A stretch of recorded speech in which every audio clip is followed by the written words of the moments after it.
Hey guys, welcome back to the channel. This is a story about what if Naruto was betrayed by his wife in high school DxD. Before I start, please support for more amazing content, and do consider subscribing to my channel and share this video with your friends. This is written by dmcdante-rocks and link in description and support writer. Let's start the video. Opening theme Aqua Times. It was a normal sunny day in Kobe City, Japan. It was around 5:30 in the morning and the birds were chirping their happy tune. They continued to sing their tune until an alarm came to life within a small apartment. It was a normal one-person apartment with a kitchen, bathroom and a small bedroom and a living room big enough to hold a full-length couch. The alarm was going off within the bedroom until a tanned hand reached up from under the blankets on the bed next to the drawer the alarm sat atop of. The hand flopped on top of the drawer as it searched until it felt what it guessed to be the origin of the sound. The hand balled up into a fist and slammed on top of the alarm clock, causing it to stop making its infernal racket.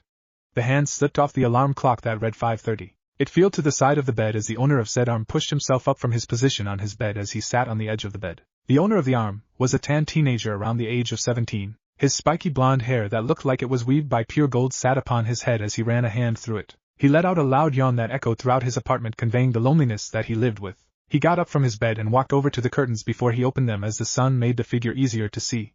Standing at an impressive 6 feet 2 inches tall, his messy blonde hair fell to the nape of his neck with 2 bangs framing his face, and even with a few bangs being around his eyes. The front bangs fell down the front of his face, and split at the bridge of his nose. Think Ulquiorra's hair, but with the top of it being Naruto's with Naruto's coloring. His eyes were strange. It was rare to find someone who had heterochromic eyes. His right eye was a bright sapphire blue, whereas his left eye on the other hand was a lovely shade of emerald green, as though someone had taken a shard of both gems and round them to perfection and then placed them within the boy's eyes. His right eye though was peculiar, mainly in the shape of the pupil. Most pupils were rounded in perfect circles that either enlarged or shrunk.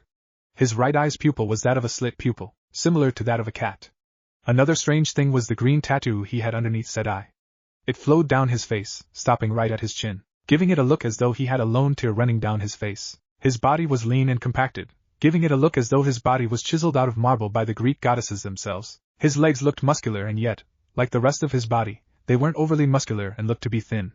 The muscles compacted from his years of training. Upon his chest, where his heart was located, sat what looked like yet another tattoo upon his body. This one was a Gothic number 4. Within his life the young teen was always avoided by people once they found out about the number that laid upon his chest. They believed he was a cursed child thanks to the fact that the number 4 shared the same character with death. True fact. This teen's name was Naruto Uzumaki. An orphan. Walking through his apartment, he grabbed a uniform that consisted of a black jacket with a dark green singlet that he would place under the jacket and a pair of black jeans with matching shoes. This was the uniform for Koe Academy students. He stopped and looked towards a photo that laid on his nightstand next to his bed. Within the photo stood a young Naruto around the age of 5. His eyes were the exact same and a small glimpse of a black marking on the left side of his chest was visible thanks to his shirt being a bit too big for him. This proved that the number 4 was actually a birthmark on his body instead. Standing next to him was a young girl around the same age. Her arms were hanging over Naruto's shoulders. Her golden eyes stared blandly at the camera as no expression was shown on her face. Her blue hair with a dyed green fringe was pressed against Naruto's face as the girl had her head on his shoulder. Behind them stood a woman who had both of her hands on the 2 children's shoulders. She had chocolate brown eyes hidden behind some round glasses. A small smile was etched onto her face as she stared down at the 2 children. She was wearing a nun's outfit. Picking it up, he looked on the side of the photo to see a message. The message was from the nun within the photo. My little ball of sunshine and my blue-haired darling. Mother will always love you no matter how far apart we may be. Love your mother, Nono Yakushi, no matter how far ha. I wonder how'd you react now, seeing as I have become the very thing you raised us to believe were evil. Naruto said, his voice not having a hint of emotion to it, betraying the small smile on his face. Having been raised in the orphanage since birth, Naruto always believed in what his mother told him. When he asked about his birth parents, Nono simply gave him a sad smile and held him close. She told him that the note he was left with states that he was loved and that his parents would want to be there. When he asked what was left on the night he arrived at the orphanage, he was told that all that was left was himself, a note, and a small piece of paper with his name on it. Naruto placed the photo down before looking over at a sword that laid next to his bed. Grabbing the hilt, Naruto pulled the blade out completely and held it in front of him. He stood in the middle of his bedroom in front of his bed as energy started to slowly flow off of him. The color of the energy was a charcoal black with a green hue. He felt what he assumed was tears flowing out of his eyes. Bringing a hand up, he found it to be a liquid the color of ink. The energy faded as the black liquid leaking from his eyes disappeared completely, leaving his right eye without such markings and for his left eye to still have its normal green mark. He focused on a voice that he heard every time he held the blade within his grasp. But before he could learn the name, the voice faded away. Embrace your despair and call thy name. Those were the words he always heard when he held the blade. Though the name he awaited to hear never came. Looking at the blade, he admired the fine edge of it, and its quality craftsmanship. The blade was a normal-length katana that had a silver guard in the unique shape of an eye. Its silver handle was wrapped in an aquamarine cloth. Placing the blade within its pale white sheath, he swiped his hand from left to right as a small cut appeared within the air. Getting dressed within his uniform, Naruto grabbed the blade by the sheath and watched as the line split open, leaving a black void within his apartment. The blade disappeared as in the same black energy he was releasing moments ago. Placing his hands within his pockets, he walked into the void as it closed behind him. He threw a look at the photo on his nightstand before the void closed, swallowing him inside. Walking through the void, Naruto had time to think. If I'm right, the bastard will be coming any day now to try and make Rias his. I have to get stronger for her, he thought as he stopped and stood still within the void. Though she seems to believe that her new pawn can do anything. If only I could hear the name, then maybe I would be given enough strength. While Naruto's thoughts were plunged by his promise, he remembered the day he met her. Rias Gremory. Flashback. Naruto was wandering around Ko Academy. It was his 3rd year at Ko Academy, and yet he never bothered to remember the layout. He turned a corner and bumped into her. She was wearing the Ko Academy female uniform.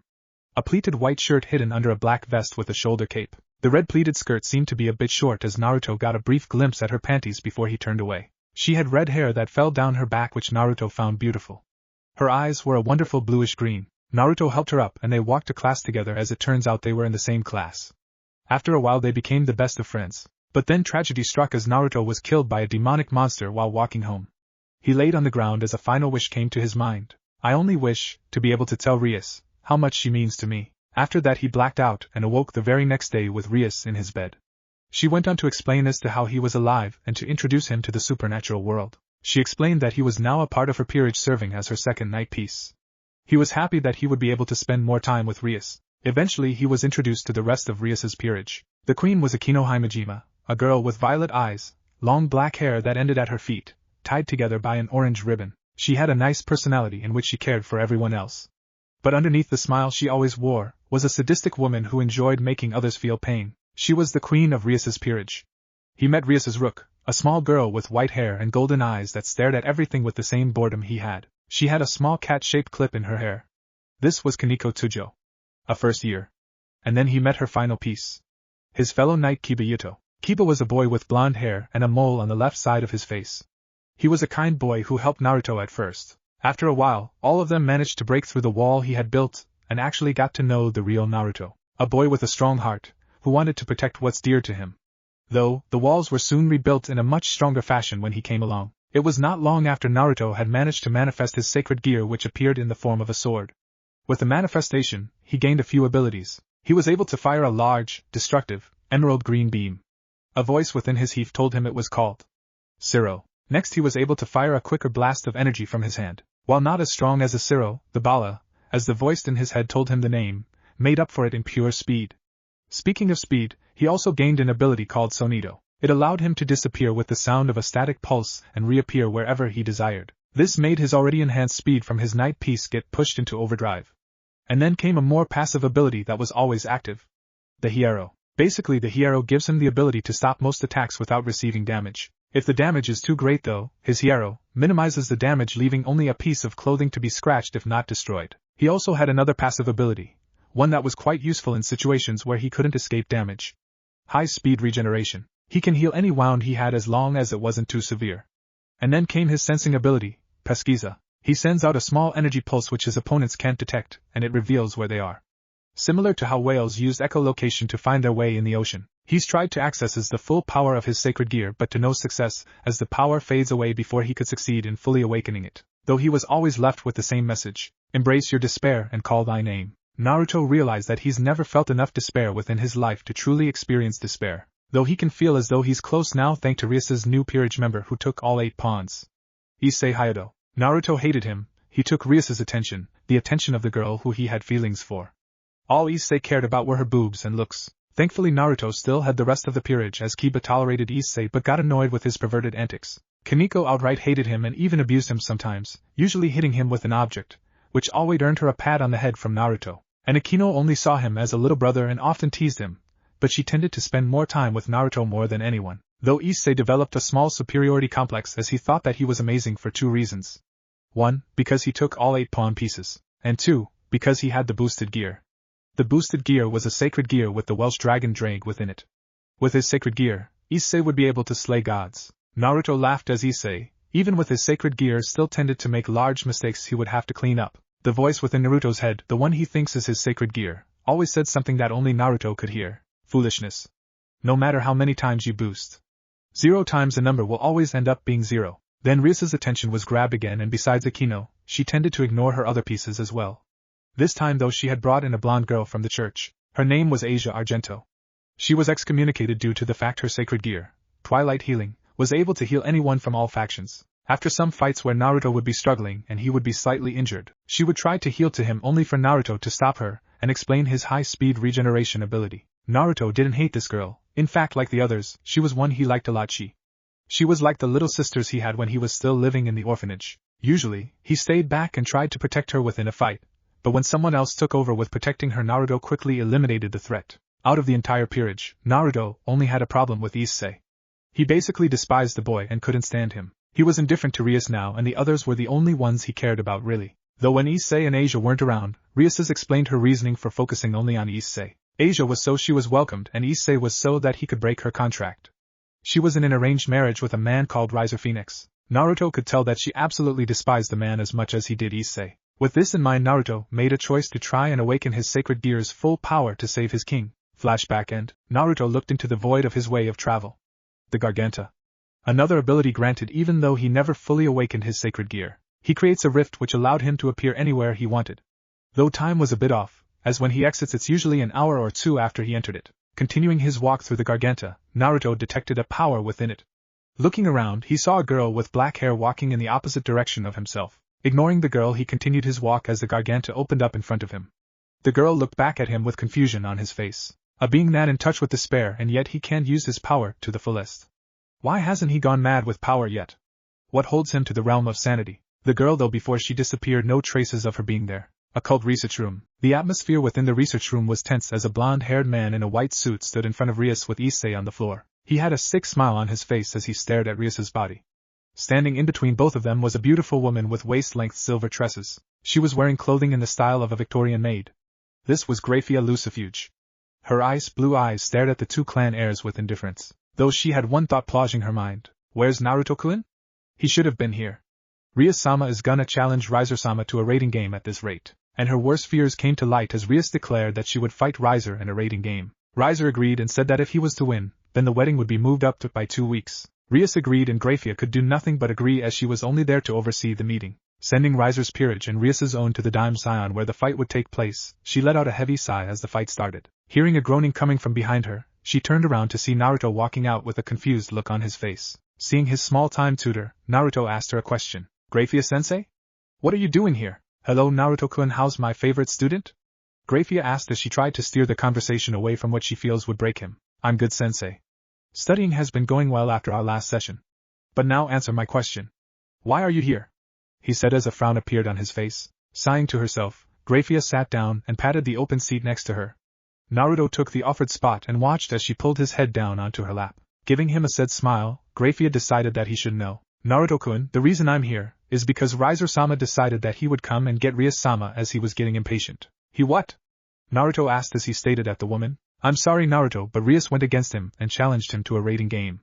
It's going in as we speak. Her voice had a sad undertone as she stared at the boy who looked upset. So she believes that fool will be able to do anything. He said as his voice took on a tone that made Graphia shiver. Foolishness, I'll be leaving now, Naruto said as he stood up and disappeared with his sonito. Graphia sat there with her eyes closed as she felt bad for the boy. She opened her eyes when the 2 clan heirs returned with Rias having a depressed look on her face and Riser having the same sick grin on his face as before. Shaking her head, she watched as Riser disappeared with the rest of his peerage while Rias sat down at her desk while the others looked at the ground. Rias-sama, the wedding is within 2 weeks' time. I suppose you prepare yourself. Graphia said as she disappeared. Meanwhile, Rias had one thought on her mind that she would put into place tonight. This is the only way, she thought, staring at Issei. Meanwhile the others disappeared, going to see where Naruto may be to talk with him. Issei went home while Asia followed after Akino and the others while Rias sat at her desk as the sun set in the distance. Meanwhile with Naruto, he was currently in his room as he stared at the unsheathed blade as the voice within his head played over and over. What do you mean embrace my despair and call your name? I can never hear your name. He thought. Then you are yet to embrace your despair fully. Until you do, you'll never heal my name. The voice thought back to him.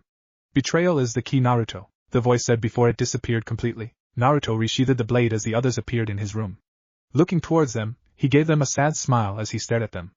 Akino walked over and sat by him. You lost, didn't you? Naruto said, instead of asking. Yeah. Naruto, I'm sorry, if only she tried to say. There is no reason to apologize. It's not your fault. Rias believed in Issei too much so that she was hoping that he would be able to stop Riser. Such foolishness. I will go and talk to her. Stay here. With those said, Naruto opened a garganta and walked through it. Once he walked into it, Akino went to stop him only for the garganta to close rather violently. She pulled her hand back and looked at the space in which it previously stood. She pulled her hand to her chest as a frown appeared on her face. With Naruto above Issei's house, the garganta opened up in the middle of the air above Ko Academy. Naruto stepped out, and saw that it was now night time. Staring at the moon, he found himself entranced by the glow of it. Activating his pesquisa, he clicked his teeth as he found Rias right where he thought she would be, inside her pawn's house. Using Sonito, he appeared down by Issei's bedroom window and was about to open it when he heard something that shattered him completely. Issei. Rias called desperately. Please take my virginity. She finished as Naruto opened the window and found Rias, pinning Issei to the ground with her top undone. Rias looked at Naruto with a shocked look as Issei was too busy leering at her breast. Rias tried to explain herself only for a pair of wings to burst from Naruto's back. Rias gasped as the wings weren't that of a normal devil's which formed from the waist. These ones formed at his back and were a lot larger. They were similar to that of bat wings. They formed from his back and grew out. They had black fur at the base of them and little hooks on the top of them. She went to move, only for Naruto to move away from the window and fly away with a powerful flap of his new wings. She would have followed if not for Graphia appearing with a cold glare on her face, directed at the perv staring at Rias. Graphia, scold me later, please, you have to find Naruto. He found me about to give myself to Issei and he just left, Rias said as she knew how much the woman cared about Naruto. When Rias would walk in on their study lessons after she introduced him to her brother the day he was reincarnated, she saw that the woman really enjoyed Naruto's company. She saw a small look of horror appear on the woman's face before she freezed Issei completely. She gave Rias a stern glare before she disappeared trying to find Naruto. Meanwhile in the forests north of Ko, Naruto was flying through the air as his energy flowed out of him forming a cone of sorts around his head. Seeing an open field, he landed as the energy continued to flow off of him. He felt tears staining his eyes as he tried to rub them away only to find the familiar blacken on his hands. He watched as the nails on his fingers blackened out into a dark void as a line appeared stopping at the knuckle joint. He grabbed head as the power flowed out of him in a greater amount causing him to lose control as it flared out and destroyed the trees around. Akino and the others were flying around the area as they chased after Naruto the moment he left. They saw smoke in the distance and small traces of black energy flow out everywhere. Looking at Kiba, who was holding Asia as she was still getting used to flying, and a worried Kaneko who wore a usually stoic face, she nodded to them as they all took off in the direction of the energy. Meanwhile Naruto was on his hands and knees as his power was becoming too much to control for him. Hearing someone step into the clearing, he looked up showing two black lines flowing down his face as his one blue eye now had a slit pupil. He saw it was the girl who somehow made it into his garganta. She had black hair that flowed down her body as dull gray eyes stared at him with a small speck of curiosity. She was wearing a set of clothes in which Naruto noted were that of a gothic Lolita fashion. She also had two X-shaped pieces of tape on her visible chest. Naruto called out to her begging her to stay away as she stared at him, and walked closer. She ignored the energy waves that moved towards her only to miss completely. Eventually, she stood in front of him before she laid in the grass to become eye level with him. How has it being like yourself, one who has been wrapped within despair, while holding some rays of hope? Only just now feel the overwhelming power of your sacred gear, she said as her monotone voice froze him in place. With the amount of power you're releasing now, you should be able to fully activate your sacred gear. He heard her say again, fully activate it. He gave long pauses as his powers raged more. Yes, with the power your power raging as it is, you probably have reached a stage where you can finally use it. Dig into yourself and release its power, she ordered as Naruto heard the voice one more. Embrace your despair. Was first. While those words echoed throughout his head, he was remembering how Rias acted before she recruited Issei. When he realized that he loved her, call thy name. Was next. With those ones bouncing in his head, he stood up as his hair grew in length to match Rias's own, only for it to darken to a shade darker than Akino's. Murcielago.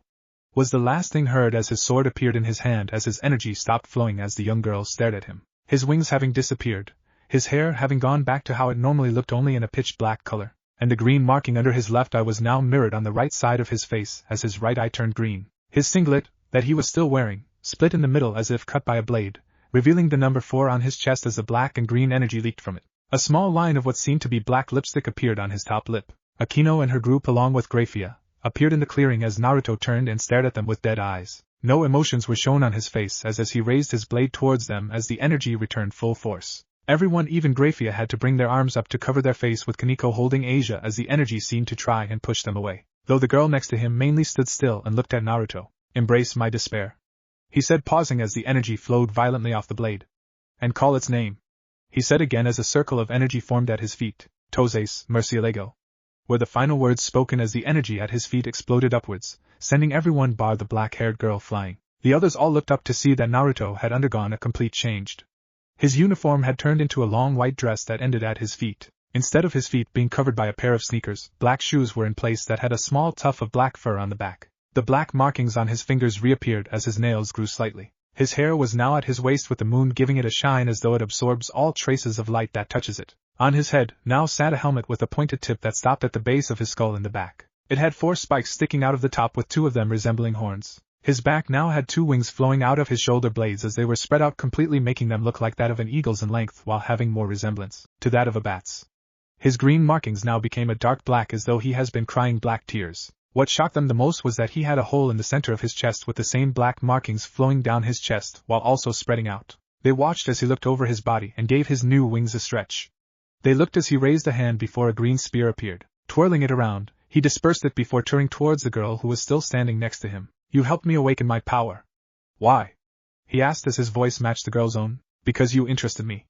A being who was orphaned at birth, with his life being filled with despair. Naruto Uzumaki, child whose mother died giving life to him and also whose father died due to an unknown disease. Despair has been a large part of your life, and I can see you use your despair to become stronger. You claim you've found your full power, and yet I feel as though you can push beyond your current power," she said as she opened a portal. "And you can help me realize my true power?" Naruto asked as she raised her hand, which was radiating with energy. "I will take you to a place in between worlds where you will be able to become stronger than you know. All you need to do is raise your hand and grab mine. I will give you a mark which will allow you to exist within it. For if you had no form of magical protection, you would be ripped apart by the nothingness within. This mark is used from my own energy.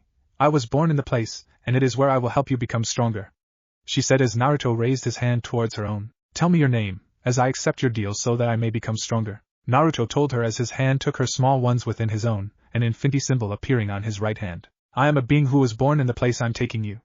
The dimensional gap. I am the infinite dragon, also known as the Ouroboros Dragonophis. Come with me, Naruto, and you'll be able to fully realize your power." She introduced herself as they both walked towards the portal. Though stopping short, Naruto looked at the others with a blank expression before he focused solely on Grafia. "Tell Rias that after her wedding, I will no longer be part of her peerage. I will want my own peerage so that I am not tied down by her." With his words spoken, Naruto walked into the portal with Ophis following after him as the others stood still in shock by what he said. After a moment of silence, everyone stood still as they tried to comprehend what happened. The silence was cut as Asia started sobbing. "It's my fault, isn't it? 'Cause I made Rias-sama focus completely on me. Naruto hated me just like he hates Issei," she said with tears falling from her eyes. "Naruto didn't hate you, Asia. In fact, when me and him were alone, we talked about you. How you've grown, and even though he never showed it, Naruto saw you as a little sister. He truly cared about you, Asia. He never wanted you to get hurt," Akino said as she walked over to the girl and pulled her into a hug. "The fault doesn't belong to any of you. It belongs to Rias-sama," Grafia said as she turned around getting ready to leave. "What do you mean, Grafia-sama?" Kiba asked her. "Naruto has loved Rias since they first met. Call it a love at first sight thing, but he did. He appeared at the window to Issei Hayato's room and went to talk with her only to see her basically giving herself to Issei. Naruto felt his heart shatter, and that's what caused this to happen. Guess we can only wait until the day of the wedding to see how he's changed," Grafia explained as she disappeared. The others all looked towards the space where the portal used to be before they all turned away and walked back to Naruto's apartment to see if they could find anything on him. With the group at Naruto's apartment, everyone walked in as Naruto had told them where he left the spare key in case he ever locked himself out. When they heard of him having a spare key, they laughed as they could never see Naruto locking himself out. Entering his living room, everyone sat down as Kaneko went to find anything considering her enhanced sense of smell. Walking into his room, she was unable to find anything until she noticed the photo on the nightstand next to his bed. Picking it up, she went back to the others to show them her discovery. Akino looked at the photo and she had to admit that he was really cute as a child, though she was surprised to see that he was actually raised within a church-run orphanage. Looking at the note on the side, she found herself wondering as to how long Naruto stayed at the orphanage, and why he left. Looking out towards the moon, whose light shone into the apartment thanks to Kiba opening the curtains, she wondered how Naruto will be once he returns. "Naruto-kun, when you come back I promise you that I will make you forget about Rias," By changing your focus to myself, she thought with a slight like of her lips. Meanwhile, with Naruto and Office within the dimensional gap. Remember, Naruto can exist in it thanks to Office. After exiting the portal, Naruto looked around as he saw that the dimensional gap was a place with a myriad of colors. It was a beautiful sight for him. This place, it's full of nothingness, yet it looks so beautiful, he said as Office floated in front of him. Yes, the silence within here truly is a wonderful thing. Come Naruto, your training begins now, she said as Naruto was dropped onto a slab of concrete as Naruto felt his power halved. You must be able to restore your power to how it originally was. Once you do, when the effects of the spell I placed on you fade, you'll be twice as strong, she said plainly. And how do I do that? He asked. Quite simple really. She spoke as a stray devil appeared. Kill the stray devil and your power will slowly return, she finished. Fine then, he said as he stood to his feet and formed his spear. I'll kill it and become stronger. With those words spoken, Naruto charged the devil ready to kill. Time skip 2 weeks. Day of the wedding. It was the worst day of her life. Rias was currently sitting in a room wearing a traditional white dress for her special day. Hearing the door open, she turned to see a young girl with blonde hair tied into 2 drills. She was wearing an orange dress with the symbol of the House of Phoenix of the back. This was Riser's little sister Revel Phoenix, his bishop. She looked at the sad-looking Rias with a forced smile. Rias-sama, it's time, she said. Thank you, Revel. I'll be there soon, she said as Revel exited the room. I'm sorry, Naruto. Please forgive me, she thought as she walked out of the room. Standing at the altar wearing a black suit was Riser. His face showed how happy he was that he finally got the chance to make Rias his own. Looking over to the side and the back of the room, he saw Rias's peerage with Issei looking annoyed. Hearing the doors open, he watched as Rias walked in with a depressed look on her face. When she stood next to him, he smiled at her, causing her to look away. Though before they could start the ceremony, Office appeared in between the both of them and pushed Riser to the center of the room. Looking towards the girl, he gave an annoyed growl before he shouted at her. Who are you and why are you interrupting this wedding? Just because, she said plainly. Why, you little? He grounded out as he raised his right hand as fire gathered around it. I wouldn't do that if I was you. A voice from behind him spoke as something wrapped around his neck. Everyone looked and saw that the thing holding him was a black tail. Following it back to the person, they found a being whose arms and legs were covered in black fur while his feet had 4 claws on the front of his foot with a 5th at his heel. His hands had long black nails about an inch in length and sharp enough to cut through bones. Rias and her peerage saw the familiar bat-like wings on the person's back. The long black hair also struck a familiar chord within them. On his head were 2 long ears that was similar to a bat's, possibly giving him enhanced hearing. His eyes were a bright yellow with a slit pupil. The being's cold look was only enhanced by the dark green background, though the thing that revealed his identity was the hole in his chest that leaked black ink down his chest and the 2 black lines flowing down his eyes. If you're trying to hurt Office-chan, I will have to hurt you badly, the owner of the voice said before his tail moved and threw Riser into the wall. They watched as Office walked over to the being and stood next to him as everyone who saw her before noticed she changed. She now stood at a wonderful 5'8". She was still wearing a gothic Lolita dress, but now she had a black tank top on covering her chest, which were now matching Akino's in size. Her body was slim, which lead a round ass which had a few men staring. Out of her hair was the tips of her ears, showing them to be pointy. Thank you for that, but I think you should hurry up and do what you came here to do, she said as the being next to her was enveloped in a dark green energy that caused Akino and the other's eyes to widen in shock. Once the energy faded, Naruto stood in front of everyone wearing a long-sleeved white trench coat with 2 tail ends sticking out on the left and right sides, wearing a pair of white pants and a pair of black dress shoes. He looked at Riser with an uninterested gaze, causing Riser to become pissed. What are you doing here, low class? Riser asked. Fulfilling a promise I made, was all Naruto said. I see, you want to have Rias for yourself, don't you? We all know how much you love her. You're doing this FO, Riser tried to say before Naruto cut him off. Foolishness. I could care less about Rias Gremory. I'm only doing this as I made a promise to myself. A promise that I will keep. Once this is over, I will no longer be under her servitude. This is my last job as her knight, he announced to everyone as his sword appeared in his hand as he pointed it towards Riser. The same look that made Riser feel as though he was an insect within Naruto's eyes. Riser Phoenix, I challenge you to a rating game to release Rias Gremory from the contract between you two, he declared, getting a round of gasps from everyone. Meanwhile, standing next to Grafia was the older brother of Rias Gremory, Surzex Lucifer, one of the 4 Mao. He had originally wanted Issei to oppose the marriage and challenge Riser, but this worked as well. He turned to look at Issei only to see him joining in on wanting to fight for Rias, though instead of wanting to free her from the contract, he wanted to take Riser's place. Looking at the queen of his peerage, he saw her staring at Naruto with a smile. Do you think he can win? He asked, referring to Naruto. He is my student Surzex, and I can tell that Naruto has truly become stronger. Maybe in the future strong enough to fight against you, she said with a smile of pride. Okay then, he said before walking over to the 3 men. not noticing the woman pull out a queen piece before gesturing Naruto to come towards her. Hey there everyone, Naruto, Issei, do you truly want to help? He asked them as he stared at the two. Naruto lowered his sword and gave a slight nod before he saw Graphia's gesture, while Issei had a more vocal approach. Of course.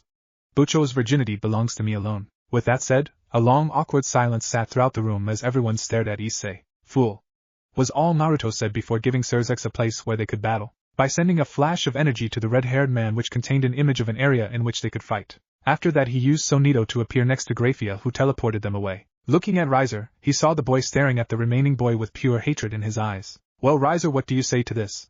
A battle between yourself, the wielder of the boosted gear, and an unknown variable? He asked with a smile. I will accept their challenges, Lucifer-sama. But once I win, I will have them both executed. Riser spoke, his arrogance lacing every one of his words, as Naruto reappeared within a blue seal as Graphia pocketed something and stood next to him with a smile on her face. He seemed stronger. Akino stated as Rias moved towards them with Graphia following. Rias-sama. The group bowed as their king stood next to them. Do you think either of them will win? She asked as she noticed she couldn't feel her night peace within Naruto at all. Personally, I believe that Naruto-kun will try and eliminate Issei-sen first before he moves on to Riser-sama. Graphia said as she reached the group. Also Rias-sama, I want you to sign this.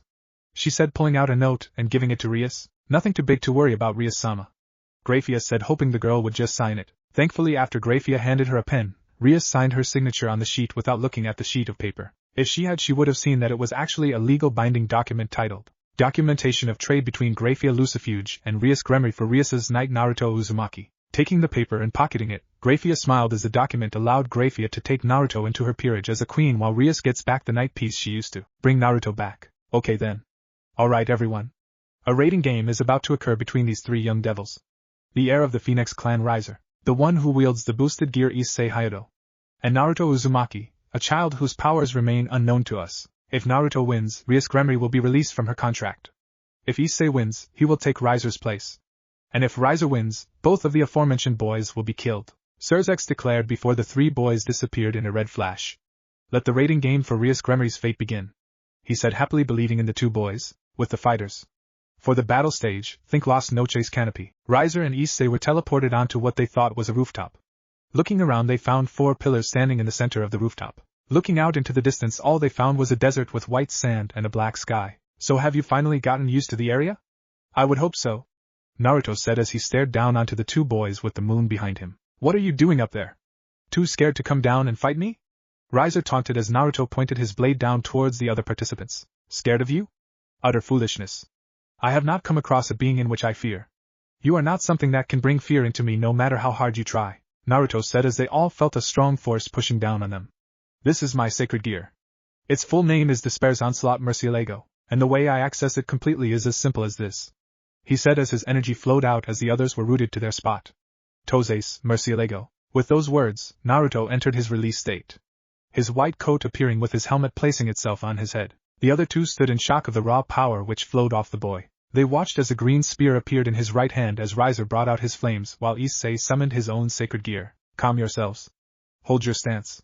Don't let your guard down even for a moment, he said calmly before he appeared in front of Riser with his spear ready to remove his head. Riser's eyes widened as Naruto moved his arm trying to finish the match already. Using his flames as defense, a large green explosion occurred as Naruto appeared next to Issei, and using his wings, slapped him away without hesitation. Remember Issei, we are not on the same side. If given the chance I will eliminate you completely, he said as he looked towards Riser. And you, I'm impressed, using your fire at the last second to divert my attack. If you hadn't done that, your head would be rolling at my feet, he finished as Riser looked at him, a trail of blood flowing from his chest. I'm going to enjoy killing you both. He spoke as Issei walked back to them within his armor. Sighing to himself, Naruto decided to ask them a question as it was already starting to annoy him. Tell me something. Riser, Issei, why do you fight against an opponent who you have no chance of defeating? Because there is no way that I, a pure-breed devil, can ever lose against a reincarnated piece of shit like you. Riser said as his flames increased. And I have to, for Bucho's sake. I will win her over in this fight and then, she will give me herself as a present for winning this fight. Issei declared, both of you. What you've both said is nothing but utter foolishness spread by those who have never known the true despair of defeat, of loss. Naruto spoke as his eyes closed as a frown appeared. Opening his eyes, they saw his eyes were now exactly like they were when he arrived. They watched as his coat started to peel away as his energy flowed forth. I will teach you the true meaning of despair. I will crush all hopes of winning you have and grind them to dust beneath my feet. Behold Riser and Issei, this is what true despair looks like. He said as his energy fully enveloped him before slowly fading away. Despair's onslaught Murcielago, balance breaker. Segunda etapa. He said as he stared at the two boys. Before they could even think of retorting, they felt a dark force holding them tightly as cold shivers were sent throughout their body, as if the despair radiating off their opponent had frozen their nerves completely. Issei, getting his nerves back, charged Naruto and launched an energy attack in which Naruto blocked with a spear. When he tried to circle around to get another shot, he was met with Naruto firing a Siro off without moving his head from looking at Riser. Taking his attention of the Phoenix clan heir for a second, Naruto looked towards Issei, who had a bit of his armor chipped away. He went to turn back to Riser only to have said asshole launch a fireball at him from behind. A large explosion occurred, forcing Issei to fly into the air while Riser laughed. How's that? The tables have turned and now I'll be the victor. He laughed until he heard a voice from behind him. Unfortunately for you, I can't allow that to happen. Turning around, he saw Naruto, who was missing his left arm, having sacrificed it to block the attack. Raising his remaining hand as the other reformed, he focused his power into the tips of his fingers as a black ball formed. That was a nice attack, now let me show you mine, he said as the ball grew in size till it resembled a golf ball. Siro Oscuras, was what Riser heard before he was enveloped in the black Siro. Turning toward Issei, he watched as the boy brought his hand forward and gathered energy into it. Bringing his hand forward while he formed another Siro Oscuras as he noticed Riser falling to the ground, he kept Issei in his sights. I will end you here and now, Naruto declared. The fight boring him already. I will win, I won't let you have Bucho, Issei declared as he boosted himself again. How many times must I say it? I don't care about Rias, have her after this if you want, I won't stop you. I'm simply making you realize how far beneath me you are, Naruto said before they both launched their attacks, with Naruto's easily pushing Issei's back until a large explosion occurred, knocking Issei out cold. No matter how many times you boost yourself, you will never be able to fight against me, Naruto told him before he turned back to Riser, who stood up. I will ask again, why do you stand against the opponent where you have no chance for victory? Naruto asked, confused as Riser flew into the air above him, and as Issei was removed to have his injuries fixed. Because I am Riser Phoenix, a high-class devil. I will regenerate all wounds you give me. I will be stronger than you. I am destined to be stronger than you, a filthy no-named low-class reincarnated devil, Riser shouted as he launched his strongest attack at Naruto. Bringing his wing in front of him, Naruto let the fireball impact completely engulf him as he protected his main body parts with his wings. Riser started laughing as he believed that Naruto simply stood still as he gave up, only for his laughter to die as Naruto's wing swung out, returning to its normal position as the fireball was erased completely by the power behind the swing. Bringing his palms together, as a green light appeared within the small gap, pulling them apart so both hanged at his sides, a light green javelin with a smoky tail appeared. Grabbing it at the middle, Naruto spun it around before he looked towards Riser. Lanza del Relampago, Naruto said as he prepared to throw it. What's that gonna do? Riser asked, slightly fearful of the javelin with a flame-like tail and arrowhead. Just watch. Don't move, for I would rather this not go off at close range, Naruto said as he threw the javelin-like weapon at Riser. The javelin moved past Riser, just missing his shooter before it continued into the distance. Riser watched as it traveled into the distance until it had contact with a sand dune quite some distance away. His eyes grew to enormous proportions as once it made contact, it triggered a large explosion. The blast just exploded upwards, leaving it to form in a cylindrical shape as it grew to be 7 times higher than the building they were standing on. He felt the shockwave that came flying back towards the last two fighters. It blew the sand up from the ground, causing it to slam into the building and fly up so that it nearly touched the two of them as it fell back to the ground. He watched as it all calmed down before he turned to see Naruto calmly staring at him as another attack formed within his hand. I missed. Oh well, it always was hard to control, Naruto said as he prepared to throw another one. Riser, however, created a fireball and launched it at Naruto, whose yellow eyes narrowed at the sight. Using his Sonito to get behind Riser, Naruto charged his black Siro as his tail wrapped around Riser's neck, quickly placing his hand at Riser's right eye as the Siro completely formed. You're both lucky and unlucky to be a phoenix right now. Lucky because you'll no doubt survive, but unlucky cause this is going to hurt, was all Naruto said before the vision in Riser's right was enveloped in darkness. Everyone within the wedding realm watched and was shocked at how Naruto helped no hesitation to do such a thing. They watched as his tail moved and threw Riser away as said boy held the now empty, bleeding eye socket, standing across from Naruto as his eye continued to bleed. Give up, Riser. You have no hope of winning against me, Naruto said as he stared calmly at the boy. No, I won't. He stubbornly declined as he pulled his hand away. At the rate you're going, I'm going to be left with no choice but to try and kill you, Naruto said as he aimed to throw another javelin. You'll die trying, low-class scum, Riser screamed as he threw a fireball the size of a tank at Naruto, who simply threw his own attack. Everyone watched as the attack pierced the fire and dispersed it completely before it continued on its way towards Riser before it connected with his body. The blast exploded with Riser inside it. After it faded away, Naruto watched as what was left of Riser fell to the ground. Following after him, Naruto appeared on the ground next to Riser. Looking at the boy, he decided to ask him a question. Riser Phoenix, do you surrender this match? And do take into account your current situation and how fast I can make the attack that put you into this state. He added at the end, wondering if the boy would give up. I surrender. He breathed out as he only had one arm, half of his body missing and both of his legs missing. Good, was all Naruto said as he and Riser were returned to where everyone was gathered, breathing out as his eyes returned to their normal color until his balance breaker vanished, leaving him in his normal sacred gear form. His entire sacred gear faded away, leaving him in his white clothes as his sword disappeared. Naruto turned towards Akino and the others and gave them a nod before looking to see Grafia walking towards him. Their eyes met and an unspoken question was relayed between them. As Grafia handed something to him, she was about to send him to Ajuka only for Rias to stop them. Thank you, Naruto. I can't ever read, she tried to say only to be cut off. Foolish girl, I don't care what you say. Just know this. He said, don't make the same mistake you did with me with your next knight. And unless I'm ordered to by my new king, I will not help you. I truly refuse to be under your command any longer. This is goodbye, my foolish former king, he said before throwing the piece at her. Your new king? She exclaimed, confused. Yes, allow me to properly introduce myself now. My name is Naruto Uzumaki, the queen of the peerage of Lady Grafia Lucifuge. The number on my chest has nothing in regards to placing. I am her espada, Naruto declared as he stood next his new king. What? Grafia is your new king? But I didn't sign anything giving my permission for the trade, Rias declared as she tried to think if she did such a trade. Actually, Rias-sama, you did.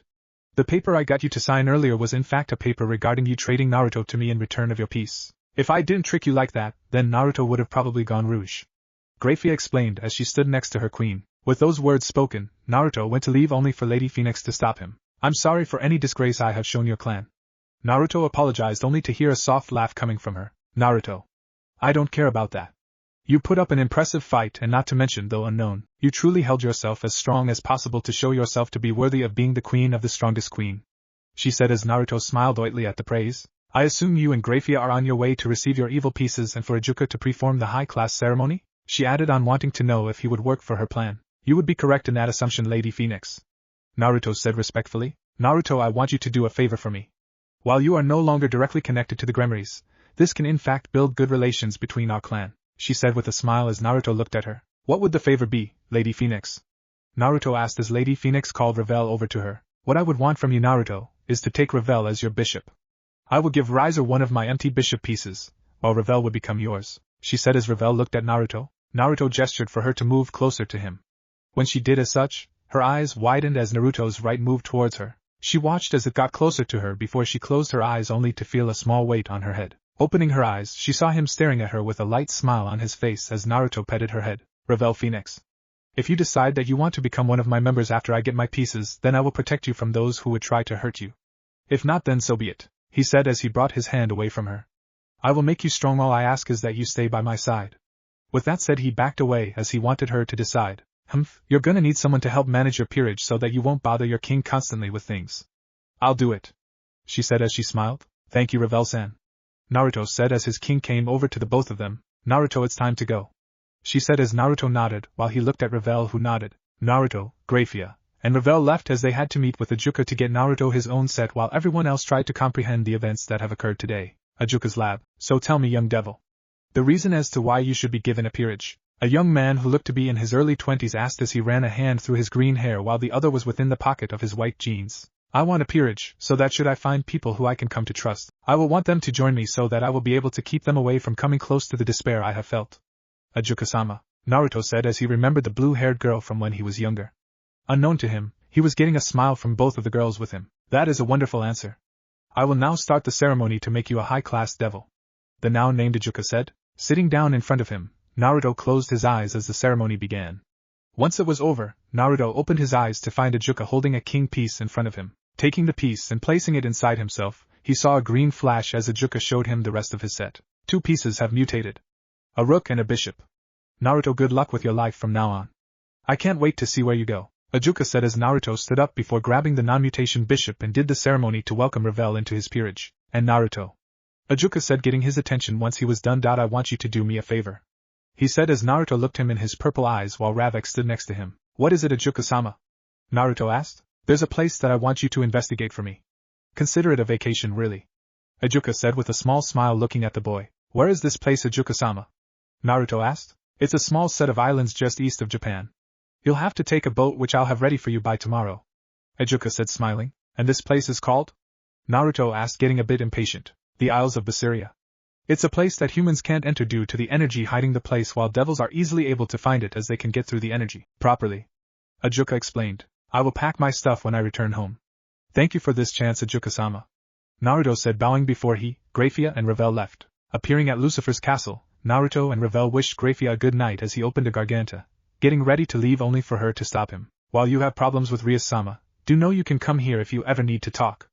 After all, Milika-sama does enjoy having you here, and I enjoy having you here as well. Grafia said as she planted a small kiss on Naruto's cheek. What was that for? He exclaimed, shocked. I thought you were married to Surzek-sama. He shouted as the woman laughed. No, Naruto. Me and Surzek-sama dated, but we never truly got together. We split up after the war was over. He has his wife who is Milika-sama's true mother, Grafia explained as a blush came over Naruto's face. Oh, you're blushing, Naruto-kun. Have you been having naughty thoughts? She teased as Naruto walked into his garganta quickly with Revel following him. She laughed to herself before she walked inside Lucifer's castle, human world. Meanwhile, Naruto and Revel had just appeared in his room. He told Revel that he could sleep on the couch if she stayed. She refused and told him that she'd be over in the morning to wake him up. After she left, and once his blush died down and he looked at himself in the mirror, I thought I couldn't feel emotions anymore after I reached my balance breaker. Wasn't that a price I had to pay? He asked himself as Ophis appeared behind him. Your price was not being rid of emotions but instead having them dulled. Your emotions are a part of you and you can't be rid of them, she explained as she grabbed his hand and dragged him to his bed. Throwing him on it and laying next to him, she closed her eyes as the night silence lulled her to sleep, looking down at the former lowly who is still leagues above him in strength. Naruto let out a quiet sigh as she cuddled into him. Smiling, he remembered that this is how they usually fell asleep together within the dimensional gap. Deciding to worry about his trip in the morning, he closed his eyes as he was lulled to sleep by her breathing. End-theme Black Night Town. Alone Sakura times. Naruto awoke to the sound of his alarm clock going off and for someone to be banging on his door. Moving the infinite lowly off his chest, he walked over to the door with a pair of black jeans on before opening it to find Rias's peerage bar Rias and Issei, along with his bishop, Revel, standing at the door. Looking at them with a raised brow, he moved away from the door as he walked back into his apartment. What are you all doing here? He asked with a yawn as he grabbed his shirt and placed it on with a black zip-up jacket on top of it. Well, we came to see how you were doing, Akino said as she saw Naruto grab a full duffel bag. What's that for? She asked confused as Ophis walked down. He has a trip. So he's just packing the rest of his stuff away, she said before walking over to Naruto before she pulled his shirt away from his neck. Once she did that, she leaned closer to him before everyone watched as she bit into his neck roughly. They watched as blood flowed down his neck lightly, as she moaned slightly. She pulled her head away and everyone watched as a tattoo appeared around his neck similar to that of a collar. It was two snakes intertwining as they shifted around his neck until they eventually stopped at the front of his throat before they circled around the hole at the base of his neck and bit into the neck of the other snake. What is this exactly? He asked as he stared at it in confusion before grabbing a tan raincoat and placing it on before giving an umbrella to Revel. A mark that symbolizes that you belong to me, Ophis said as Naruto looked at her while everyone else was shocked. Wait, so you basically made it so that Naruto is your mate? Revel asked shocked. Correct. He is mine. I will share him, but I will be his first, and nothing will stop me, she said as she glared towards Akino who returned at full force. All of you can come see me off, but you're not coming along. This is a mission for Revel and I. Are you ready? He said to them before turning his attention to his bishop. Yes, I am Naruto-kun. Shall we go? She asked before he opened a garganta. Let's. Was all he said as Revel jumped into the garganta with Naruto and the others following. Once they exited it, they found them on the docks on the edge of Kuo. They all saw what looked like a huge boat that was meant for an entire party group instead of 2 people. They also saw Ajuka standing next to it as he lit a cigar while Grafia stood next to him. Everyone watched as Naruto walked over to them and bowed. Walking over and doing the same, they saw Ajuka pull out a little black notebook with a pen and give it to Naruto. What I want you to do, Naruto, is research. There is a special breed of demons called Rians. Apparently there is only one left on the islands. The way to find her is to look out for a demonic left arm that she has. He explained as Naruto took the notebook and looked at him confused. Her? He asked. Yes, her. Don't worry about it, you'll be fine especially with your abilities. Now once you reach the Isles of Berseria A/N, sorry I spelt it wrong last chapter. But thanks to someone I got the proper way to spell it, you will meet a girl waiting for you at the docks. Her name is Crow. That's all she gave us. You need to find out the rest yourself. Good luck, Naruto, Ajuka said before he disappeared. Looking towards his king, Naruto saw her hand him a bag with what he thought to be clothing. Looking inside, he found his assumption to be correct as a black suit was inside it. You represent me as my queen. While I do not care where I stand in the underworld, I will not have my name tarnished. Understand? Grafia asked with a glare, getting a smile from Naruto. I understand, my king, he said, bowing to her. Good. See you when you get back, was all he heard as she vanished. Straightening up, he nodded to everyone as he and Revel boarded the ship. Everyone watched as Naruto turned to them and offered a small wave before the boat started up and left. Naruto saw as Ophis walked into a portal she made as he felt the marking around his neck flare up. Sighing to himself, he watched as everyone left before he turned and walked towards a bathroom that was on the boat as Revel sat on a bench watching as the water flowed past her. She watched as dolphins swam next to the boat and jumped into the air. Hearing footsteps behind her, she turned to see Naruto walk over to her dressed in his new clothes from Grafia. He was wearing a black button-up suit with orange studs on the wrists, with matching black dress pants as well as chocolate brown dress shoes. He had a black-white undershirt under the suit jacket that had the collar neatly folded over with a black tie. This hid his hole in the marking from Ophis completely, and gave him a more sophisticated look. On his hands were a pair of white gloves that covered his entire hand and went to his wrists. Basically, he's dressed like Sebastian from Kuroshitsuji. Revel felt a blush occur on her face due to how Naruto looked. He sat down next to her and simply crossed his arms and closed his eyes. You better rest. Who knows how long till we reach the Isles? They heard the captain said. With those words in mind, Revel came closer to Naruto before she closed her eyes and leaned onto his shoulder. Naruto looked at her before he wrapped an arm around her shoulders.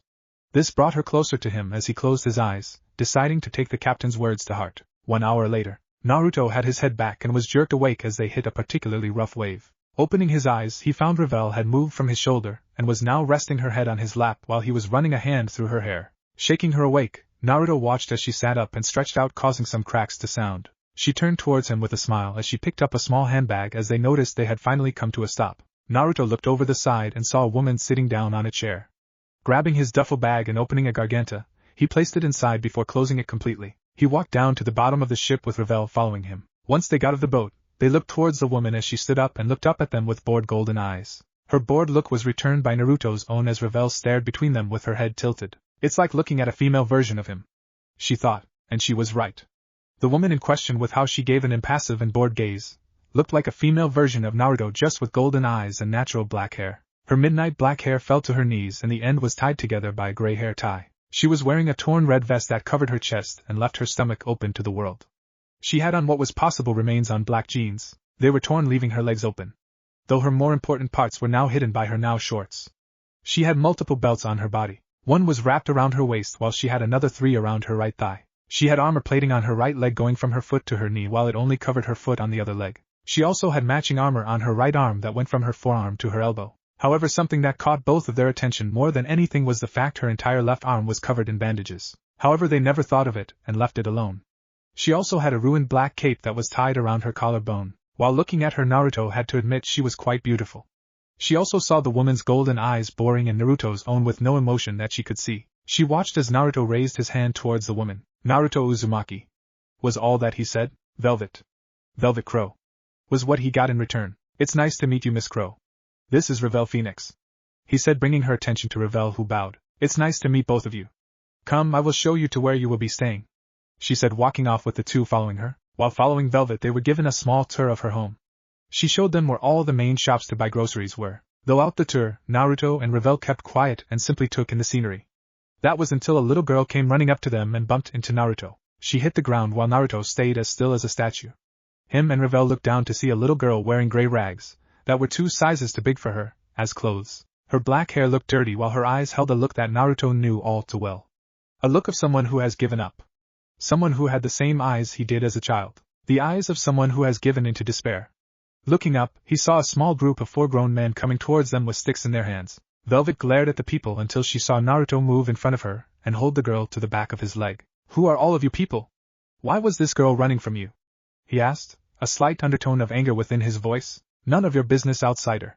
One roared as the little girl grabbed his pant leg tightly. Naruto looked down at the girl and saw that she had small scratches on her arms. Seeing those injuries on a small girl who was only about 6 years old, brought the anger Naruto held within him to the surface as he glared at the men. It's my business now. This girl is under my protection now, and to see injuries like that to someone her age is a quick way to piss me off. And let me tell you this, me getting angry is not something that happens often. Naruto spoke to them as he turned to the little girl. Were these the ones that did all this to you?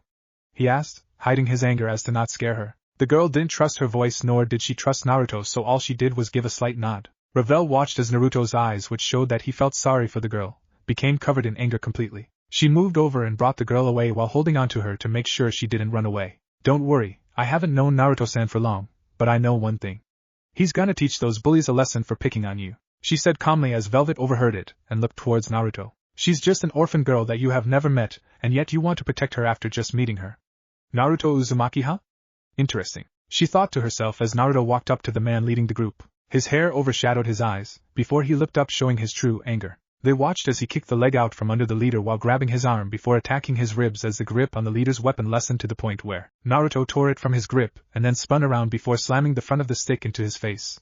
Turning to the other men, he dropped the stick before disappearing. They were looking for him only for Naruto to deliver a strong kick to one of their heads. The last two turned only for Naruto to grab both of them by the head and slam their heads together. Looking around, Naruto saw the small group of 4 men lying down groaning as they held various parts of their own body. Placing his hands in his pockets, he went to move back to Ravel's side only to turn and kick one of the men who were starting to stand back up in the side of the face, sending him back down hard. He watched as the others went to stand but instead stayed on the ground as they felt a dark presence come over them. They all turned their attention to Velvet, who was covered in a dark aura as heat waves flowed off her left arm. Naruto's eyes narrowed before he saw her looking towards the men lying on the ground as she stalked over to them. Naruto walked past her as she stopped in front of them and stepped on the head of the closer man as she stared at all of them with a glare. He looked at the young girl and saw her staring at Velvet with a smile. Meanwhile, the group of men were cowering in fear as a blade shot out from then gauntlet armor on her right arm as she faced it towards Naruto. Deciding that these men weren't worth the energy for her, stopped Velvet before turning towards the group. Don't waste your time on these guys. They're not worth it, he said simply as the men all flinched in fear. Besides, after today's beating, I don't think that they would try anything should they see me nearby. If they did, then I would show them true power, was what he finished saying as Velvet moved away from them and to the girl. She saw as the girl smiled happily as Naruto stood in front of them protectively while the girl grabbed Ravel's hand and started dragging her off towards a nearby park. Velvet looked on with a soft smile as the girl seemed to see Ravel, even after just meeting her, as what she guessed to be a big sister. Naruto walked over and stopped next to her, and watched as the girl dragged his bishop away.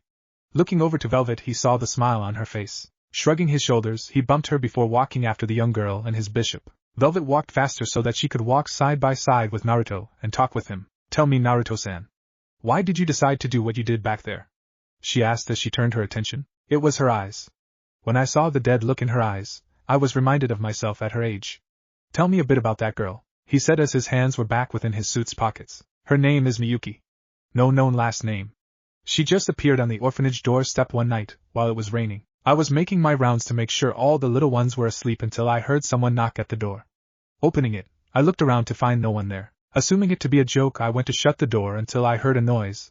I looked down and there she was sitting at the door. She had a note with her, but all it said was to find someone to help raise her.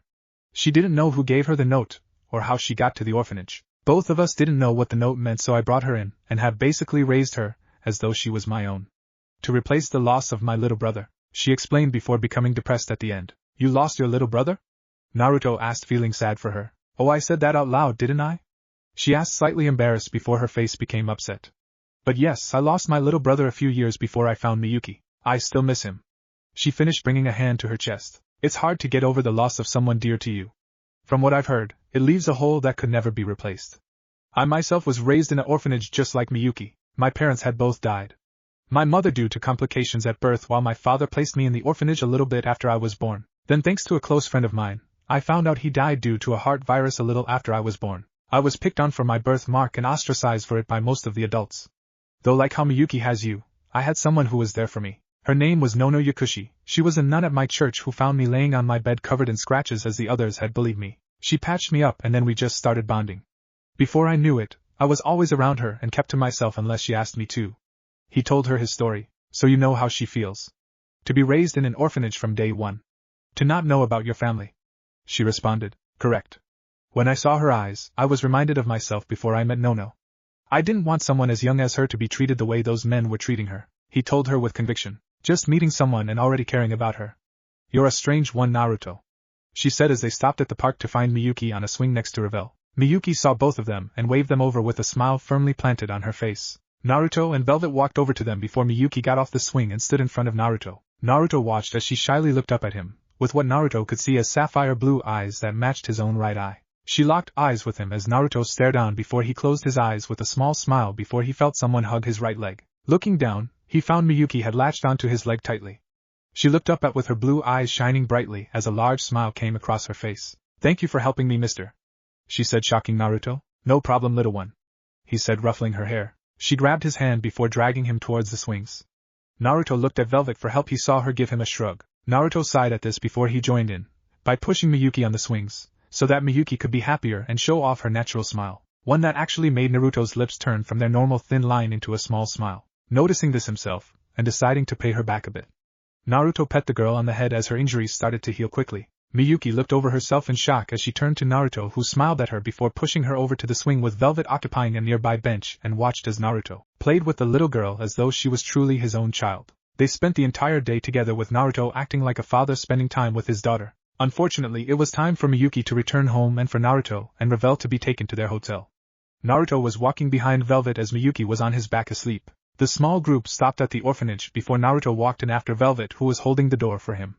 He walked to her room after Velvet told him where it was. Placing her in her bed and tucking her in tightly, Naruto placed a small kiss on her forehead before walking out of her room with a smile on his face. Walking to the door, he found Velvet standing there with a smile. "You're good at acting, you know that," she said as he walked past her. "Never had to look after kids. I never interacted with the younger ones when I was still in the orphanage. I guess I was just doing what was natural," Naruto admitted with a smile. "You seem to have opened up more. When we first met, you didn't show any emotion. No smiles.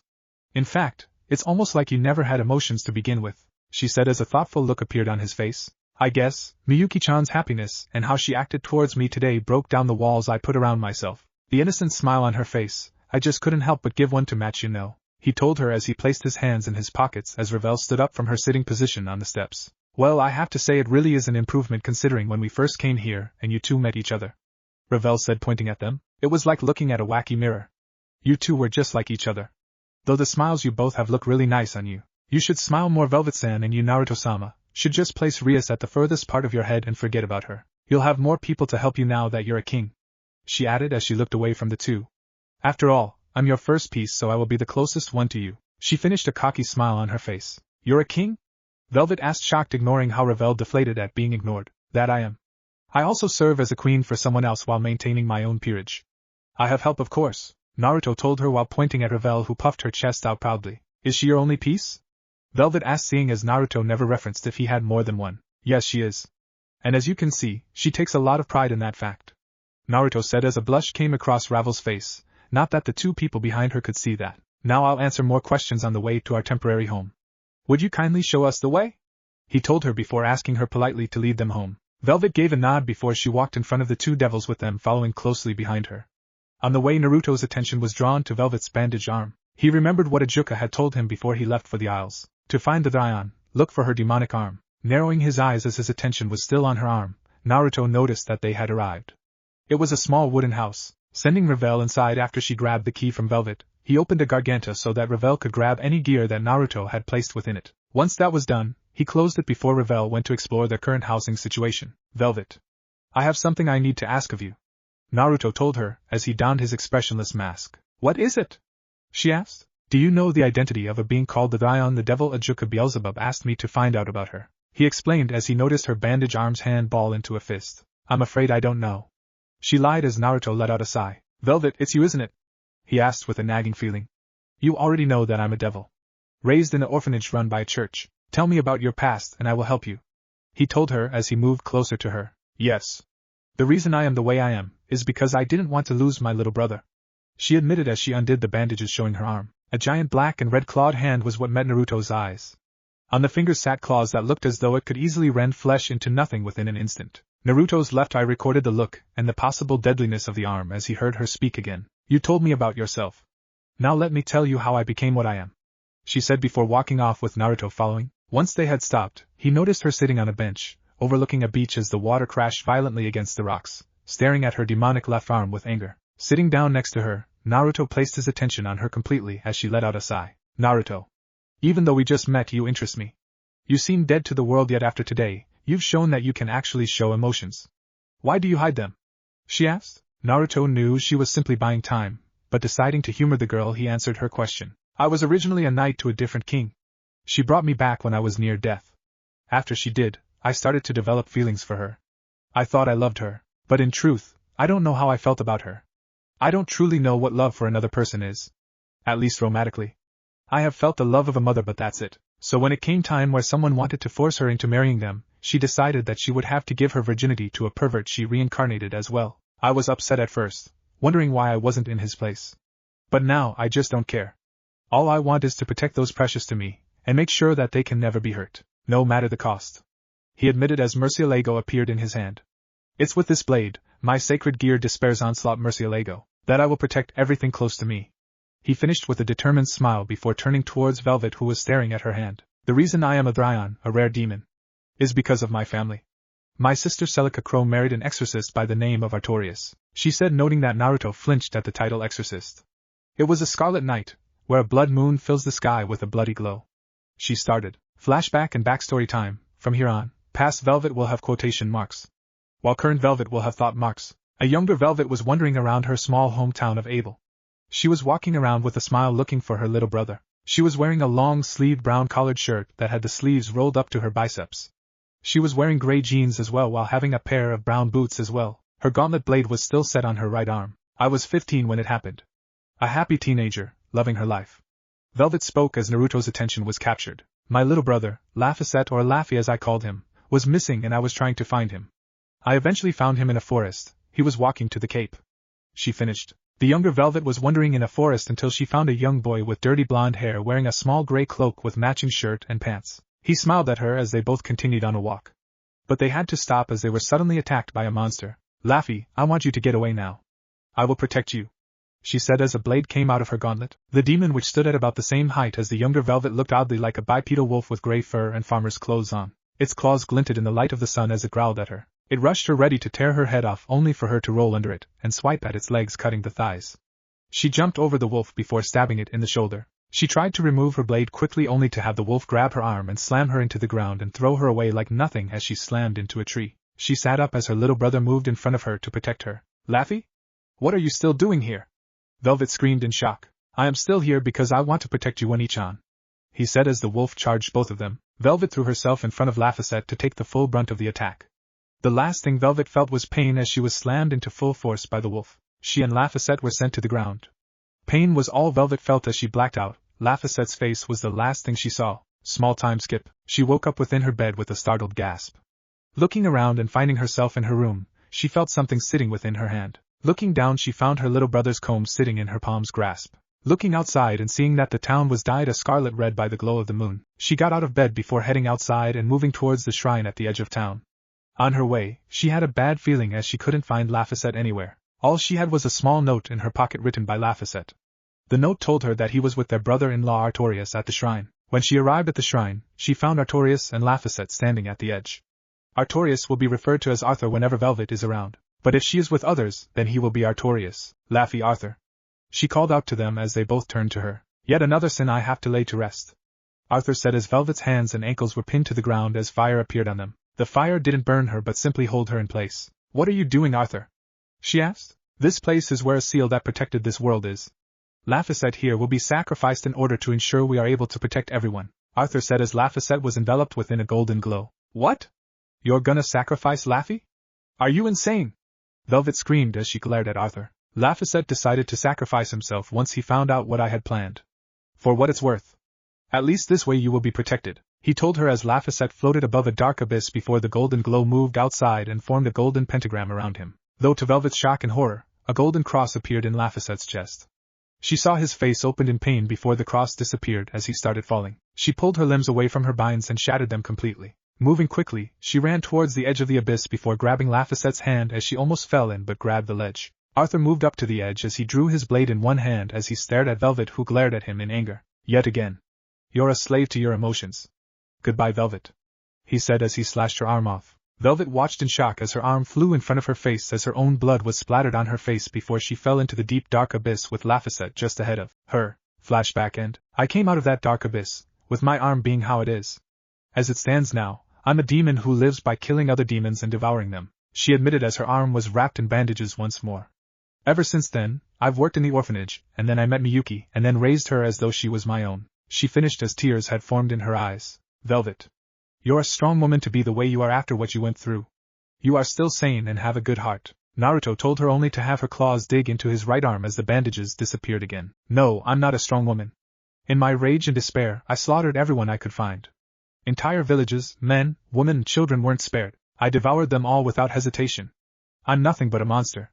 She told him as her claws dug deeper into his arm. And yet here you are. Protecting a young girl who had nothing in this world as though she was your own child. Velvet, even with your past, you're still a strong woman. You can't let yourself be defined by the mistakes. Learn from them, use the mistakes to become stronger. You've already started with Miyuki, now you just have to move on, he told her, placing his other hand on top of her demonic one. Naruto, I was called the Lord of Calamity. I've killed hundreds without a care in the world. I'm a monster, she said, pulling her arm away from his. Velvet, the Lord of Calamity. It's a wonderful name. Velvet. I think we should get some sleep. This is a vacation and I really want to see what this place has to offer, he said, standing up and offering Velvet a hand. Come on. Let's go, he said as Velvet looked at him. She saw a kind smile on his face as her line of sight shifted from his face to the outstretched limb in front of her. Bringing her clawed hand up and placing it within Naruto's outstretched hand, she felt his hand tighten before he pulled her up. She looked towards him with a shocked expression as a silhouette of her little brother Laphicet appeared next to him along with a woman around her 20s. The woman had the same golden-colored eyes as her, with matching black hair. She had a kind smile as she wore a form-fitting black dress with a white apron over it. Celica, Laffy. She thought to herself as she saw them place their hands on top of her own with a smile. Live along a purpose-filled life, my dear little sister. She heard her sister say before she faded. Be happy with your life, sis. I want to see you happy and smiling like you always were. Laffy told her before he himself disappeared. Come, Velvet. Let's get you home so that you can rest, he said as he started walking with her to her home. Celica, Laffy. Thank you? And Naruto, why would you try so hard to help some random monster? She thought to herself, looking down. Unknown to her, Naruto was staring at her with a saddened gaze mixed with confusion. Why is she like this? Why am I wanting to help her? He thought to himself. It's because that's the kind of person you are. He heard the voice of his sacred gears speak within his head. The kind of person I am? Naruto asked Murcielago. Your entire life, bar your moments with the blue-haired girl and Nono Yakushi, and with the queen and rook of your former peerage, you've hidden behind a mask of indifference. Even now you still have it, but that little girl, Miyuki, she is bringing out the true you. Seeing how Velvet is, you want to see her smiling. You want to see her happy. You will do anything to make sure those around you are happy. Murcielago told the boy. I want to see her happy? He questioned as he stared at Velvet. Yes. The true you, Naruto, is a selfless person who would give anything to make those around him happy. I think your time here will do good for you. You can show your true self. Murcielago told him. To see her happy. He thought to himself again before a smile came over his face. I agree, Murcielago, this place will bring out the true me. Thank you for bringing this to light, Murcielago. He thought to his partner. No problem.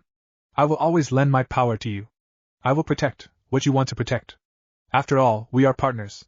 Murcielago told him. Once he was done conversing with his spirit, he noticed that him and Velvet were standing outside a small house that was near the orphanage. Never want to move far from work, huh? He joked in reference to her living close to the orphanage. And here I thought you lived in the orphanage to be closer to Miyuki, he said as a small smile appeared on her face. No, I just go there and spend time with the children every now and then. And in regards to Miyuki, I plan on having her taken out of the orphanage and placed into my custody soon. She told him as she opened her door. She noticed that her hand was still showing and was still being held by Naruto's own. She looked at him as he noticed as let go of her hand before placing it within his pockets. So you're adopting her?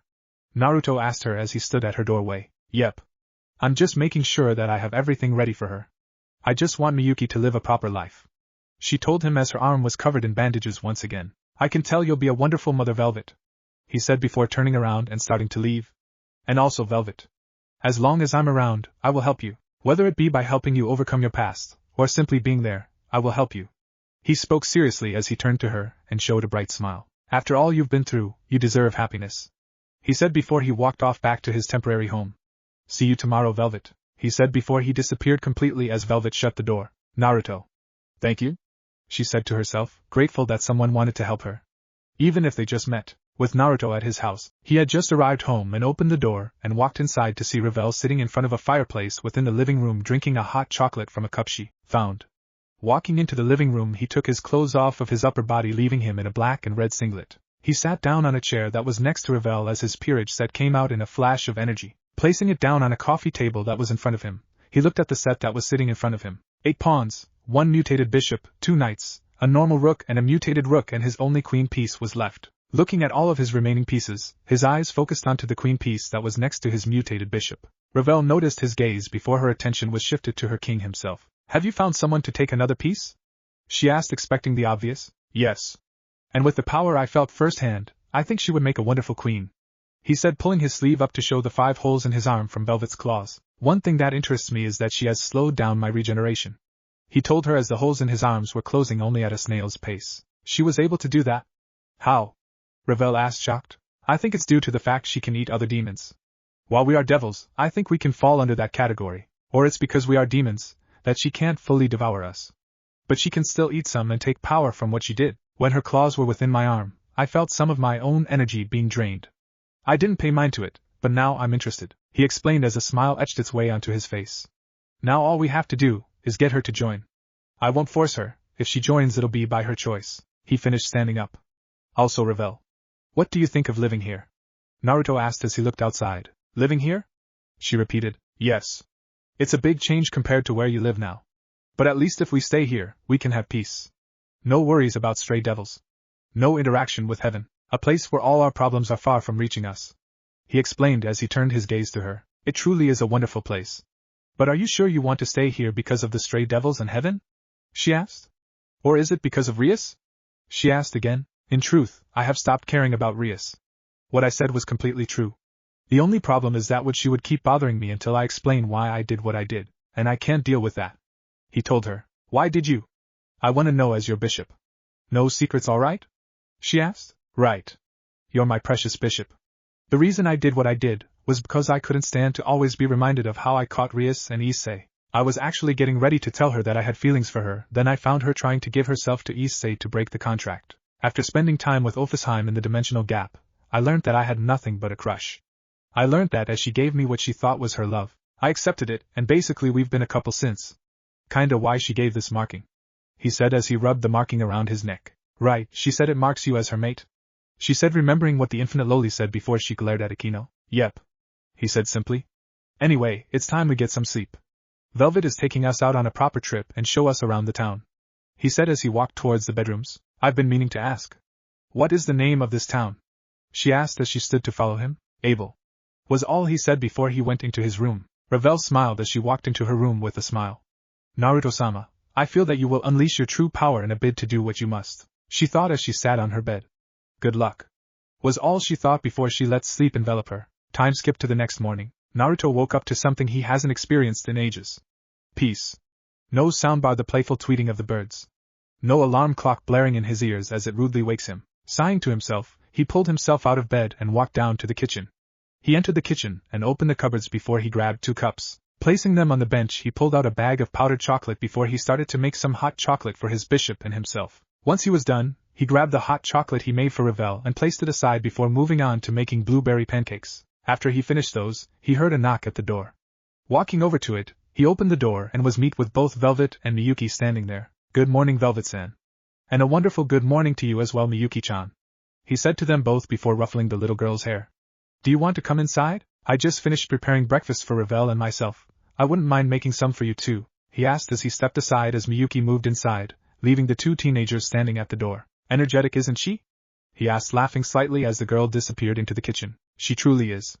Are you sure it's okay if we come in?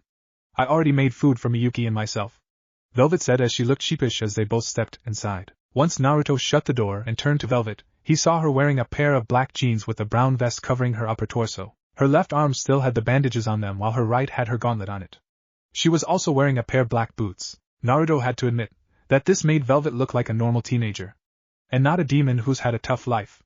Her villager outfit. Velvet turned to him and noticed that his chest was proudly on display as he wasn't wearing a shirt. She saw the tattoo being displayed proudly on his chest along with the hole on his neck. All he had on was a pair of black jeans with slippers on, and on the very top of his head was a nightcap he wears. She looked towards the kitchen as she heard a noise. Both of them moved towards the kitchen as they saw Miyuki sitting at the table. They both sighed as Naruto ushered Velvet to the table as he grabbed some plates and dished them out some pancakes. Placing the plates next in front of both of the girls, he grabbed a plate and walked upstairs before opening Ravel's door and placing the plate on the nightstand next to her bed. Placing his hand on her shoulder and shaking her awake, he smiled as she looked towards him with a tired smile. Morning, she said with a tired yawn. Morning, Ravel-chan. I made you breakfast and a drink, he said, placing a tray on her lap as she sat up. Ravel looked at the tray and took a sip of the hot chocolate while letting out a happy sigh. You seriously made this? She asked as she started to eat the pancakes. Yep. Now hurry up, we have visitors downstairs. Velvet-san and little Miyuki-chan are waiting for us, he said before walking out. Walking back to his visitors, he found Velvet cleaning up her and Miyuki's plates while Miyuki sat down at the table. Moving towards Velvet and the cup of hot chocolate he made for himself, he placed the cup in front of Miyuki before moving over to help Velvet out. You two seem to be right at home, he said as he dried the dishes while Velvet was cleaning them. Most of the homes here in Abel are the same in structure. Miyuki-chan spends so much time at my house that she knows it like the back of her hand, she told him as they finished. Interesting, so what's the plan for today? He asked the teen standing next to him. Well, we are gonna go for a walk around the town, and then head down to the Cape to pick some flowers. Then we will have a picnic at a wonderful little spot I know that gives a beautiful view of the beach. She listed off the plans as Naruto smiled. I'll let Ravel know once she's done, he said as Ravel walked down. Speak of the devil, he said as he informed Ravel of their plans. Start, Code Japan/Naruto's old house. 1 week after his departure for the Isles, Ophis had just woken up from yet another long sleep she had. Looking around, she remembered that Naruto was out of the country trying to form his own peerage. Looking to her right, and seeing that the bed had a large lump in it, an annoyed look came onto her face, something that was rare for her, as she never showed emotions unless Naruto was with her. Pulling the blanket, she saw the naked body of Akino laying there, as she held onto something tightly. Placing a hand on the girl's shoulder, Ophis gave her a light push that sent her off the bed and onto the ground. Akino screamed as she fell to the ground, making Ophis let out a small smile at her work, before she shot up to her feet and glared at said former infinite lowly. What was that for? She asked angry. You were in my bed, I don't remember letting you in.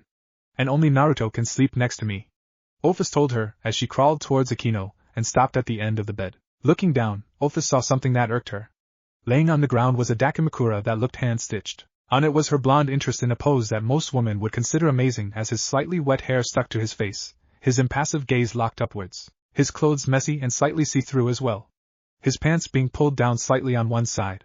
Looking back up to the teen, she stared boredly into her eyes and asked, What is this exactly? It's the dakimakura of the person I love. It helps me sleep, Akino asked plainly as she stared at Ophis with annoyance. Okay, but why is Naruto on it? Ophis asked, feeling annoyed. Oh, because I couldn't take it. For as long as I known him, he never turned his eyes to me in any sort of romantic light. I made this as a little taste of what I will have in the future, Akino said with emphasis on the word will. Oh, you really believe that you can make him fall for you? Ophis asked, smiling. Of course. I've known Naruto since he first became a devil. I always tried my best to look after him, and I am going to be the one who shows him what true love between two lovers is, Akino declared with a determined smile as Ophis stared on. Not if I get to him first, little girl. Ophis thought to herself before she remembered something. Girl, how is your peerage faring with the sudden loss of him? Ophis asked. Not too good. Ever since he left, we've been divided, Akino said, looking to the ground and picking up her dakimakura and holding it closely. That I could tell easily. But how badly? Ophis asked again. Well, whenever Rias says something or tries to order me to tell her about Naruto, I just tell her that it's something that's no longer her problem. She had her chance, but she blew it all on the idiot. Speaking of which, even after the fight, he thinks Naruto left due to him not wanting to be in, as Issei puts it. Amazing percents, she said using air quotes. And what about the other three? Ophis asked. Kaneko worries me a little. She can't stand Rias and Issei and goes out of her way to ignore them whenever they ask her for something. Though I have a feeling if the idiot badmouths Naruto again, Kaneko is gonna break what makes him a man. And with Kiba, he's following in Kaneko's footsteps and ignoring them, making them feel what Naruto felt. And Asia, she's still her usual self and is trying to make some peace with them, Akino explained as she let out a loud sigh. So Red is angry at the fact she lost Naruto. And it's messing with all of you as well, Ophis simplified as she moved to sit next to the girl. Pretty much, and to be honest, not having him around is affecting me as well, she said sadly as Ophis looked confused. What do you mean? Ophis asked. Well, back before everything happened, I was the closest to Naruto. I stayed with him more times than I could count. Without him around, it's like I can't fully wake up, Akino complained. Kinda like a rechargeable battery, Ophis said as Akino smiled. Exactly. That's why I have the dakimakura, but it's just not the same, she said sadly. It may take a month or two, but Naruto will return. He is just gathering his own peerage. People who he can protect from falling into despair, Ophis explained, making Akino smile. You really believe in him? Akino stated with a smile. Of course. When has Naruto ever let us down? Ophis said as Akino suddenly had an idea. Are you able to view Naruto without traveling anywhere? Akino asked. Yes. It's quite easy for me, Ophis replied to the teen. Could you show me how he is? I want to see how he's doing. Akino explained as Office could see how the girl felt about the blonde. Nodding to the girl, Office raised her hand in front of her. Both of them watched in silence as a small ripple appeared before it showed Naruto walking around the town of Abel. His clothing was something that Akino never expected to see the usually stoic and emotionless boy to wear. He had a white singlet with a red spiral over his heart. On top of that was an orange jacket that stopped at the bottom of his ribs. On the sleeves of the jacket was the same spiral in the same color. He had on a pair of gray baggy track pants with blue boots to top off the getup. Future Trunks clothing, Android Saga. Recolored, they saw him leading a small girl around as a small smile was etched onto his face. Akino, knowing the smile as one Naruto's true smile, could do nothing but give her own. He looks happy, she stated as Office turned to her. Closing the ripple, Office turned to the girl as she stood to her feet and moved to get dressed. What's your name, girl? She asked. Akino Himejima. Akino replied as she turned to Office. And you're the dragon god of infinity, Office. That's correct. Now Akino, how about we talk about something? Office suggested as Akino raised a brow. And what would that be? Akino asked as a smile appeared on Office's face. A little agreement for our favorite blonde. Was all she said before she had Akino's full attention. I'm in. She agreed instantly. Good. Office said simply. Gremory Estate. Graphia was currently walking around the estate making sure she had cleaned all the rooms and done all of her jobs for the day. Once she was finished, she decided to pay Surzex a visit. Teleporting to where her king would be, she found him behind his desk filling out some papers. She stood there for a few minutes before Surzex lifted his head away from his work and noticed her. Graphia-chan, how is my queen doing? He asked happily as a smile came onto the woman's face. I am doing well. So far I haven't heard anything in regards to how Naruto is doing in Berseria. So I can only imagine he's doing perfectly fine. She replied. That's good. And anything in regards to her? He asked as Graphia's smile disappeared. She contacted me 2 days after he left. She said as Surzex let out a sigh. And? He asked again. Graphia sighed before she went on to explain as to how Rias had been upset at the fact she was tricked. Flashback. Graphia had just finished her daily duties before she felt a familiar energy signature appear behind her. Knowing what it was about, she dusted off her clothes before she turned around and saw a very angry and upset Rias standing there. Good afternoon, Rias-sama. She said, offering the young heiress a small bow. How dare you? Rias asked as Graphia stared at her in confusion. How dare I? Graphia asked confused as Rias walked towards her. You took him away from me. He had saved me from my nightmare. And you came and took him away. She said as Graphia could only sigh. Rias-sama. I did nothing of the sort. If I hadn't made you sign the trade agreement, then Naruto would have most likely left as he didn't want to have to deal with anything you would have put him through. He had already been ignored by you for long enough. If he had have stayed as a member of your peerage, then there is a high chance that he would have gone stray, and we would have had to deal with a young and powerful devil. Graphia explained as she stared Rias in the eye. No, I would have showed him how I truly felt. She said only for Graphia's look to harden. How you really felt? Do you actually think that he would just accept the fact that you had suddenly changed and actually return the feelings that he had? She asked rhetorically as Rias could only glare at her. He cared about me. She said, not seeing that she was in the wrong. He used to care about you. But those feelings started dimming the more you ignored him for the filthy pervert. You were drawn to the pervert as his powers weren't hidden away behind a proper lock like Naruto's. The pervert's power could be shown whenever, but not Naruto's. He had to suffer more than he ever had before. It was only after that you started to notice him. But once you did, it was too late. He had already moved on and didn't need you. I took him under my wing, as my queen, as I know that he wouldn't take being a member of your peerage anymore. She continued as Rias backed away. You're saying all I cared about was his power? That's nothing but a lie. She denied as Graphia scoffed. Then where were you when he needed you? When he wanted to confess to you, what were you doing? You were too busy trying to give yourself to the perv just to get out of your engagement. After all that, can you really say that he would accept anything you had to say? Trust me on this, Rias, as his new king. I know that Naruto would not be happy serving under a king like you. Graphia said as she turned to walk away. After all, with how his life was growing up, he would rather be around those that he can trust. Those who can help break his curse. Goodbye, Rias-sama. Think over the mistakes you have made. With those last words, Graphia left, leaving Rias as angry to disappear as she realized that everything that was said was true. Yet she was also curious about this curse. Flashback end. Don't worry, this isn't the end. Rias won't drop the subject easily. Well then, I guess I couldn't expect much. We always spoiled Rias, so when we took away Naruto, it was like we were denying her something, Surzex said before he saw a small magic circle appear on his desk. The two watched as a hologram of Naruto appeared from the circle.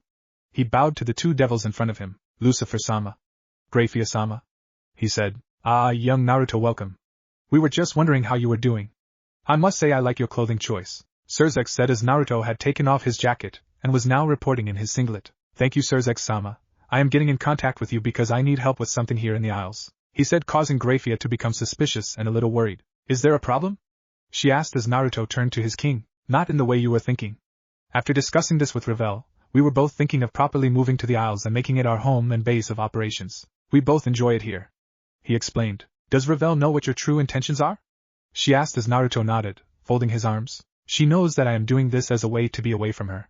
She supports me in the decision. He said before letting out a small laugh as a smile was on his face. I really must thank Lady Phoenix the next I see her for giving me such a wonderful girl to be my first piece. He laughed again. Naruto-kun. Once your time is up in Berseria, if you decide that you will be living in Berseria, how will you attend Ko to keep up your studies? Surzex asked as Grafia stared on interested. My Garganta will get me to Ko easily. And don't worry, the only reason that I would originally appear 2 hours later was because I couldn't properly use it. After awakening my sacred gear properly, I found that when I used it, I would come out on the other side at the exact time I left. He explained as they watched him turn and look behind him. I'm sorry, but we must cut this short. Naruto apologized. Lucifer-sama, will you lend me some people to help build a house for me and my peerage? He asked as he turned to the red-haired Mao. We'll see, Naruto-kun.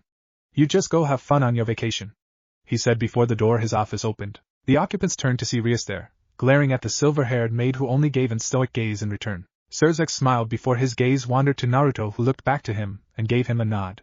Naruto bowed as Rias's gaze turned to him. Lucifer-sama, Grafia-sama. I hope you two have a good time. I must leave, my potential queen and someone important to me are calling me, he said before he heard Rias call his name. Naruto. Please forgive me. Come back and be my knight. Please. She begged as Naruto's back was to her. That request, he said, trailing off, giving some hope to the girl, is something that I cannot grant. He finished as the girl was shocked as her hope was shattered. Why? She asked, looking at the ground. Rias Gremory. My life has been filled with despair since the moment I was born. I would have parts of my life where I was able to find what I believed was what I deserved after all I'd been through, but that was nothing but a foolish ideal held by someone who was an utter fool. As such, what you did to me is but another addition to my ever-growing despair, making my ever-longing wait that much longer. Farewell. Rias.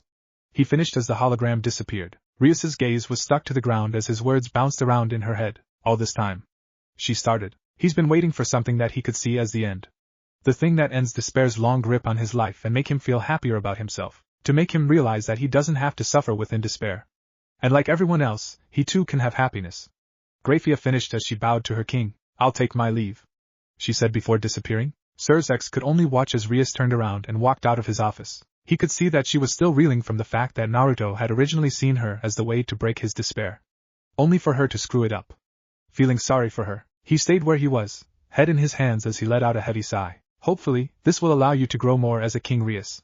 To not make the same mistake, and hopefully, you can learn how to handle things when they reach the end, he said before getting back to work. Good luck with your life from now on, Naruto.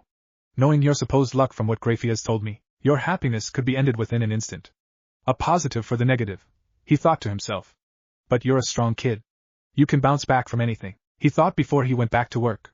I hope Milikas can grow to be as strong as you, were his last thoughts before he drowned himself in paperwork. With Naruto, after saying what he did to Rias and cutting the connection, Naruto was standing around in an empty room of his house. Currently he was staring at the ground before he opened up a Garganta. Walking through, he ignored as Revel called to him as Velvet looked on from behind her, curious as to the reason he would just suddenly leave. Looking at the younger girl in front of her, she placed a hand on her shoulder as Revel turned to her.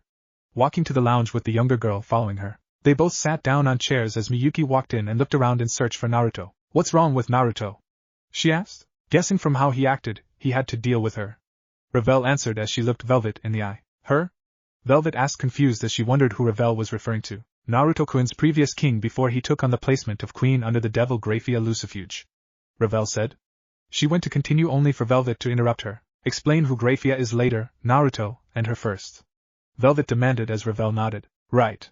As I was saying, Naruto-kun was formerly a knight under the heiress of the Gremory clan, Rias Gremory. From what I can gather, he wasn't treated the way some people believe the Gremory treated their peerage. So whenever he interacts with her, he seems to be put into a bad mood. Guess he won't be letting go of the grudge, she said as Velvet thought on what she was told. And now, with his own peerage, he plans on making sure no one ever feels the same thing he did? She asked as Revel shrugged. I wouldn't know. I've only been Naruto-kun's bishop for a week now. We really haven't bonded much besides what we've done here, she explained as Velvet brought her hand to her chin and thought. From what I've seen so far, Naruto tries to make those around him happy, she said as Revel nodded. The fact he has been trying to keep Miyuki as happy as possible for the short time he has been here tells me that with how Naruto is acting, he wants people to never experience what he feels. I also gathered that he has been scouting me. But I have 2 questions. She finished as she stared at the blonde girl. Ask away and I'll try and answer all of them.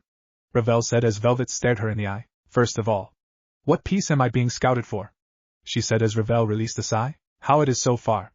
You are going to be the queen of Naruto-kun's peerage. She said as shock appeared on Velvet's face. Why the queen? She asked, shocked. Naruto-kun has seen that you are determined in your quest for revenge. She paused as Velvet went to say something only for Ravel to stop her. He has explained to me that about what happened. Being a member of his peerage, he doesn't want his own peerage to have secrets between its members. Back to the fact of why he wants you to be the queen. Naruto also needs someone to help him run the peerage. While I can gladly help him with that, I can tell he doesn't want to trouble with every little matter. She continued as Velvet nodded. Okay then. She said simply. Not only that. But Miyuki is also a huge factor to his decision. Ravel said looking towards the small girl who was using crayons to draw a picture. Miyu-chan is a factor to me becoming his queen? How? She asked. Naruto-kun had told me this a couple days ago. He enjoys the company of the 2 of you. He's grown quite attached to Miyuki. She said smiling. From the little bit of his past that he has told me, he never got to experience the feeling of a family. And I think, seeing how you and Miyuki are, he wants to make sure that she will have the family that he never got. So if you became his queen? Then the 2 of you together could truly be a proper family to Miyuki. She finished as Miyuki's voice caught their attention. Hello Mr. Fox, why are you here? She said as they saw a fox sitting on the table sitting in front of the little girl as it stared at her. The orange-furred fox stared at her before moving towards her. She raised her hand and petted the animal on his head. The fox leaned into her touch before he moved into the girl's lap and started licking the bottom of her chin. The little girl laughed as Velvet moved over to her. The fox turned his head to her as the blood-red eyes he had stared into her golden ones. The long ears that resembled a rabbit's more than a fox's had perked up more as he caught a scent on her. They watched as he moved over to her before he sniffed her some more. Velvet crouched down as the fox started making a yipping sound. Placing her human hand out, the fox opened his maw and lightly bit down, not enough to break the skin, but only enough as he started to pull her towards the door. Picking the fox up and holding him in one hand, she turned to Ravel who had stood up and moved over to Miyuki. Can you please look after her? She asked as Ravel nodded. Don't worry. I'll keep her safe. Ravel said as Miyuki looked up to her worried. Mama, what's going on? She asked as Velvet smiled. I'm just gonna go find Naruto-san. That's all. She said as the fox yipped again. Okay then. Go find Papa and bring him back. She said smiling with her eyes closed, missing the blush that appeared on Velvet's face. Walking out of the house quickly, Velvet started to run into the forest following the direction in which the fox was taking her by pointing its tail. Meanwhile, what Miyuki has just said had just clicked inside Ravel's head. She turned to the young girl quickly, a shocked expression clearly on her face. Did you just call Naruto-kun Papa? She asked, pausing to make sure. She got a large smile and a nod in return. Yep. Papa has been doing the same thing Mama has, and he's only known me for a week. For that, and for how Mama seems to like him, I could only think that Papa is a good thing to call him. She said smiling. She grabbed the drawing that she was currently working on and showed it to Ravel.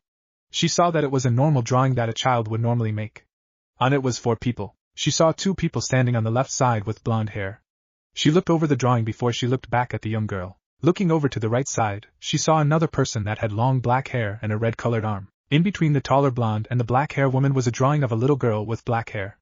On the piece of paper at the top, she saw the words, "My family. Is this how you see your family?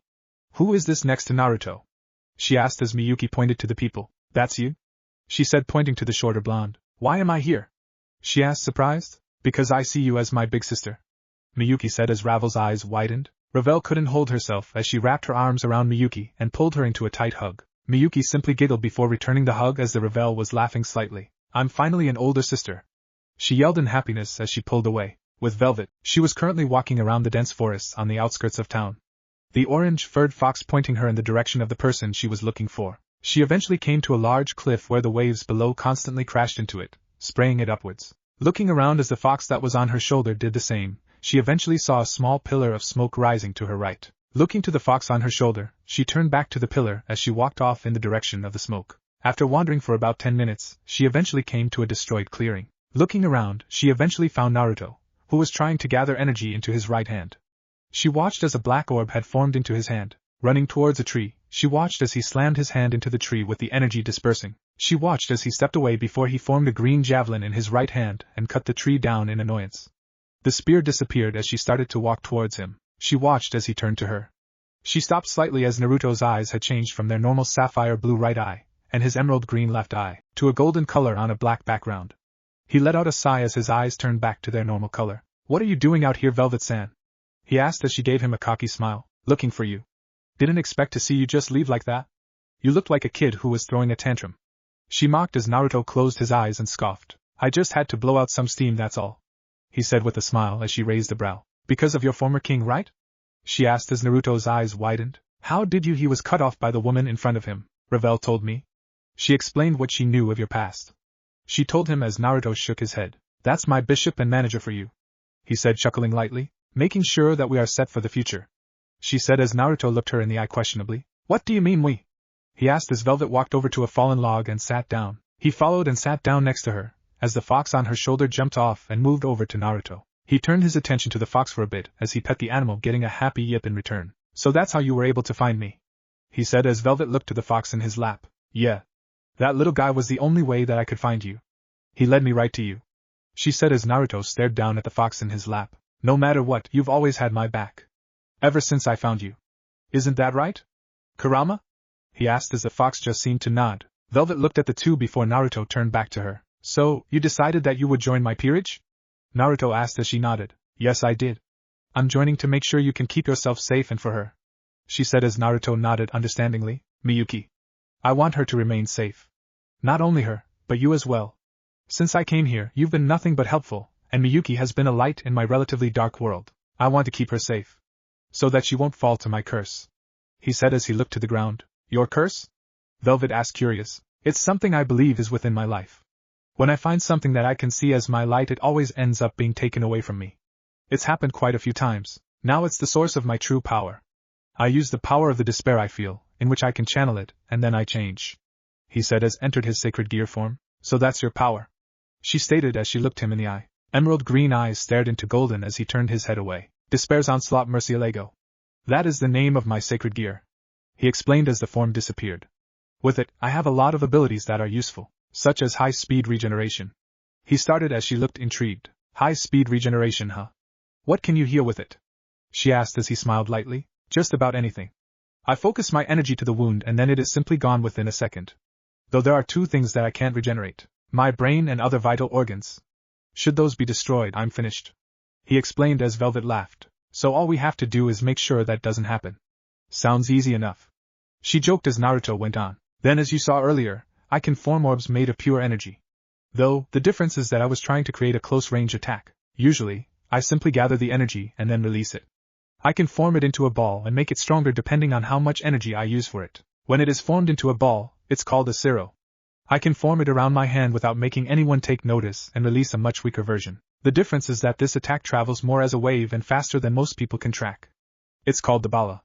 While not as strong as Zero, it can move a lot quicker," he said as Velvet had an idea. "You said that you were trying to make a close-range attack using your Zero as a base for the attack, right?" she asked as he nodded. "Well, I might be able to help with that," she said standing up. "Oh yeah? And what should I be doing then?" he asked as Velvet's demonic arm came out. "Show me your Zero. Let me see the base of the attack," she ordered as she pointed to a tree. "Not even my queen, and yet you're ordering around like I'm your husband or something," he joked, getting a blush from her. "Shut up and do it already," she yelled as her cheeks were still colored a healthy red. Laughing to himself, he pointed his hand to the tree she pointed at. His energy formed in his hand as it formed a large orb. "Zero," he said as the orb turned into a large beam and destroyed the tree with ease. "Is that better?" he asked as she saw the damage. Bringing her demonic arm up, she started gathering her own energy into the palm of her hand. "Just watch this. It might help," she said as he stared at her open palm. He then saw as a small ball of energy was created. The energy inside seemed to be spinning around as it grew to the size of her entire hand. He watched as it seemed to hold its shape even while it continued to spin. "This is my attack. Impulse Desire," she called it as she slammed the orb into the ground, causing a crater to form with cracks reaching up from the impact area. "Now, explain that attack," she said as Naruto looked at her confused. "Why? You know the attack, there isn't a reason for me to explain it," he said as she shook her head. "If you explain it, you might figure out what you're missing with your attack," she said as he realized what she wanted him to do. "Well, you formed the attack first by forcing your energy into your palm," he started as she nodded. "And how was my energy moving?" she asked with a smile. "It was rotating wildly," he said as she nodded. "Exactly. You want your attack to work so that it will work as a close-range attack so that if you released it, there's less chance of hitting your friends. But what you were missing when you tried it earlier when I walked in, was that you needed to use the rotation as a way to help the attack hold its shape. She explained as Naruto nodded slowly. By using the rotation to keep shape, you can focus on adding more power into the attack to make it stronger as well. And finally comes containment. Being able to hold the attack while it is rotating in that single shape alone will help with it staying as a ball for the attack completely. She finished as Naruto raised his hand up. So from what you're telling me, I realize that I already have the power and containment when it comes to the attack, but I'm too used to releasing it instead of holding it. That's the reason why it dispersed earlier. He summarized as she nodded with her arms crossed over her chest. Exactly. Now give it a try. This time, start with rotating your energy until it forms a small ball, then add in more power to increase the size and finally, contain it into that size. She told him as she walked over to stand by him. She watched as his energy formed as his eyes had changed into their golden color with a black background. His energy had formed in his hand, the problem was that he wasn't rotating it. He was simply holding it in his palm. She went to say something only to stop as she saw his eyes reverting back to their normal state. Looking back at the orb, she watched said black and green orb had started to peel away. The black and green color faded away completely to reveal a glowing blue orb in his hand. Though once he moved an inch, the orb exploded, sending him flying into a tree. She looked over to him as he pulled himself up and stood to his feet. What the hell happened just then? He asked as she sighed. You probably overloaded the attack just then. She guessed as he dusted himself off. Hey Naruto. She called, getting his attention. Yeah? He asked as she looked at him questioningly. Just before where you were trying to create that attack. Your eyes were different, why did your eyes change? She asked him. It's been happening while I've been training lately. Murcielago said it was because I had become more used to his power. He paused as he reached into a garganta and pulled out his sword. I'll experience some changes and my powers will spike. It's just my body reacting to the powers of my balance breaker. He finished as the sword disappeared in green flames. Okay then. She said as a smile appeared on his face. What, were you worried about me? He asked as she simply walked past him and grabbed his arm, her demonic arm having become bandaged once again as she walked them both back to the boy's house. Kurama, having been sitting on a rock, ran over to Velvet before he jumped onto her shoulder and made himself comfortable. She smiled at the fox and petted him softly as Naruto now walked by her side. He likes you, he said as she looked towards him. Well, I like him as well. Any canine animal really? She said as Naruto looked at her with a raised brow. Really? To be honest, you look like more of a cat person, he said as Velvet looked away. I like canines cause they don't abandon their masters. Though I'm also allergic to cats. She admitted, embarrassed. Hey, no need to be embarrassed about that. Everyone has something they're embarrassed about. He stated, snickering slightly as she turned to him with a glare. Even you? She asked, annoyed. I'm afraid of, he trailed off, mumbling his answer. I'm afraid of? Afraid of what? She asked, only for him to mumble his answer again. Getting annoyed quickly, she pointed her wrist blade at his stomach and asked slowly. What are you afraid of? I'm afraid of needles, okay? He shouted at her as she started laughing. He blushed in embarrassment as they continued their walk, Velvet's laughter calming down into quiet snickering. Naruto's home, Basra. 8 p.m. The two teens had both arrived back in the blonde's house and walked in to see a sight that brought a smile to the blonde's face. Gesturing to his companion to be quiet, he moved over to the couch where he saw Ravel and Miyuki asleep together, the younger girl having fallen asleep using the blonde girl's lap as a pillow. Velvet walked over before she picked the young girl up. She went to leave only for Naruto, who had Ravel under his arm, to stop her. Why don't you just stay here for the night? It'll be easier since I can reincarnate you before we go to sleep, he suggested as she nodded with a soft smile. She followed him as he stopped at Ravel's room and tucked his bishop into bed with the same smile that seemed to be stuck on his face for most of the day. Once that was done, he led Velvet to his bedroom. Once they reached his room, he opened the door and let her in. Velvet walked in and placed Miyuki down on the bed before she sat down next to the girl.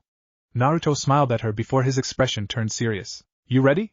He asked as she nodded. Just one request, she said as he looked confused. Once I'm your queen, don't treat me like a slave. I am your queen, someone you can trust no matter what. She finished as he smiled before she laid down as the queen appeared in Naruto's hand. As my queen, my problems are your problems. As such, we can sort them out together, he said before placing the queen upon her chest. It's time. I'll ask you once more, are you ready to become a devil and stand by my side? He asked as his queen piece glowed green slightly with a green magic circle appearing underneath her. I am, Velvet said calmly. All right then. Velvet Crow, I hereby reincarnate you, to stand by my side as the queen of my peerage, he said as the queen piece slowly disappeared into Velvet's body. Once it fully disappeared, the magic circle followed not long after. Once it had disappeared, Naruto watched as Velvet sat up and looked at her hands. He could tell that she was trying to understand the new power that flowed through her body thanks to the queen piece. This power. She started as she felt as though she could take on a whole army and win without breaking a sweat. It's amazing, isn't it? Your queen piece has raised all of your abilities. As you are now, you might be able to go toe-to-toe with me when I use Murcielago, Naruto stated as he grabbed a pillow from off the bed. Where are you going? Velvet asked as she looked at the back of her king. To the lounge. I'll be sleeping on the couch. See you in the morning, Vel? He said, shortening her name. Velvet watched as he opened but was stopped by the voice of Miyuki, who sat up and rubbed her eyes sleepily. Mama? She asked as Velvet smiled and pet the girl on her head. Hello, my little girl. How was your day with Ravel? She asked the girl as Naruto stood at the door and listened to the interaction between mother and daughter. It was so fun. We played games all day until we took a nap. She spoke happily as a smile appeared on the face of the two teens. Did you find Papa? The girl asked as both teens were now shocked. Papa. Naruto thought to himself. You mean Naruto, right, Miyu-chan? Velvet asked as the little girl nodded. Yep. She said before she saw said person at the door. Getting off the bed, she ran over to him before throwing herself at his legs. Naruto was knocked out of his thoughts as the little girl held onto his legs tightly. Looking down, he saw Miyuki's blue eyes staring into his own eyes. The smile that was on her face was one that Naruto always wanted to see every day with her. Miyuki's face shifted to one of concern as she felt liquid hit her forehead. Papa, are you okay? She asked as Naruto brought a hand to his emerald eye and wiped away a tear. I'm fine. Didn't think I still had these, he said as he picked the girl up and walked over to the bed. Miyuki was holding onto him tightly as her smile returned 5 times stronger than it did before, though she was once again confused as Naruto placed her down before walking back to the door. Where are you going?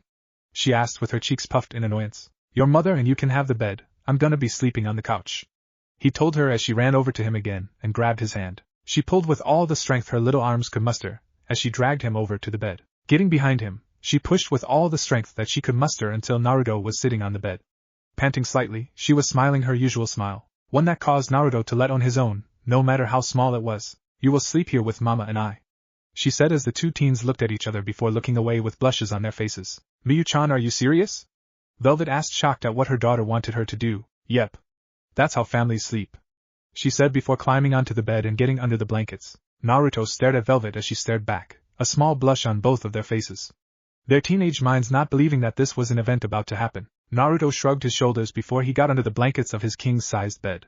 Velvet sighed before she did the same. The two teens simply looked at the roof before they felt Miyuki grab their hands. Looking at the girl in between them, they both laid down properly as Miyuki brought both of their arms to rest on top of her, Naruto's left hand being placed on top of Velvet's right. The blush seemed to increase for them before they closed their eyes, but not before they heard something that brought a smile to their faces. I love you, was what they heard from the girl in between them. We love you too, Miyuki, Velvet said looking at the girl in between them. Naruto's face still had the unusual smile present as he nodded at his queen words before he shut his eyes. Miyuki, who had one eye open, stared at Naruto before she moved so she was closer to him. Velvet moved closer until they were all bunched together in the middle of the bed, Velvet on the right, her human arm laid on top of the blanket, Miyuki in the middle with her smile still present, and Naruto on the left, his left arm above the blankets as his hand rested on top of Velvet's own. They all fell asleep a few minutes later, the quiet sound of the others' breathing having lulled them all to sleep. Morning. Berseria. Naruto was awoken by the light of the sun as it shone through an open curtain. Sitting up, he felt a light weight on his lap. Looking down, he saw Miyuki had found her way onto his lap as they slept. Letting out a small laugh, he smiled before noticing that an arm was currently laying across his waist, going along Miyuki's back. Following the arm, he saw that Velvet had moved closer, probably when Miyuki had moved. Smiling at the peaceful face of his queen and his new daughter, Naruto moved both of them off of his body before grabbing some clothes from his drawers. Walking towards the bathroom, he noticed that it was a sunny day with no clouds in the sky. Looking back towards his room, he had an idea for them to spend the day together. 30 minutes later, after having a shower, Naruto walked out wearing a pair of orange shorts with an open orange and black jacket. He had no shirt on underneath. He walked down to his living room where he found his queen in her normal attire with a plate of scones in hand. She was sitting down in a chair before she placed the plate down and grabbed a book. Opening the book, she went to take a bit of one of her scones only for Naruto to lean in over her shoulder and take a bit for himself. She jumped back as he swallowed the food and didn't move from his place behind the chair she was sitting on. Morning, he said as she glared at him. Morning, was all she said before she grabbed another scone and bit into it. So I was thinking, he started trailing off at the end. Of what? She asked. Why don't we go to the beach? Spend a day together, he said as she thought about it. Nodding at his thought, she said that she would be back in a bit. Walking out the door, Naruto looked and saw that she had left her plate, which had 3 scones left, on the arm of the chair. Walking over, he grabbed it before walking over and opening the oven. Placing the plate inside, he walked over to a shelf he had and grabbed a book he enjoyed. Sitting down, he found where he left off and let the words engulf him in their story. He was brought out of his reading a few minutes later as Velvet came back in. She had a bag in her hand. She woken up yet? She asked in regards to their daughter. Not yet, he replied as she walked to the stairs. I'll wake her up. Can you wake Ravel-san?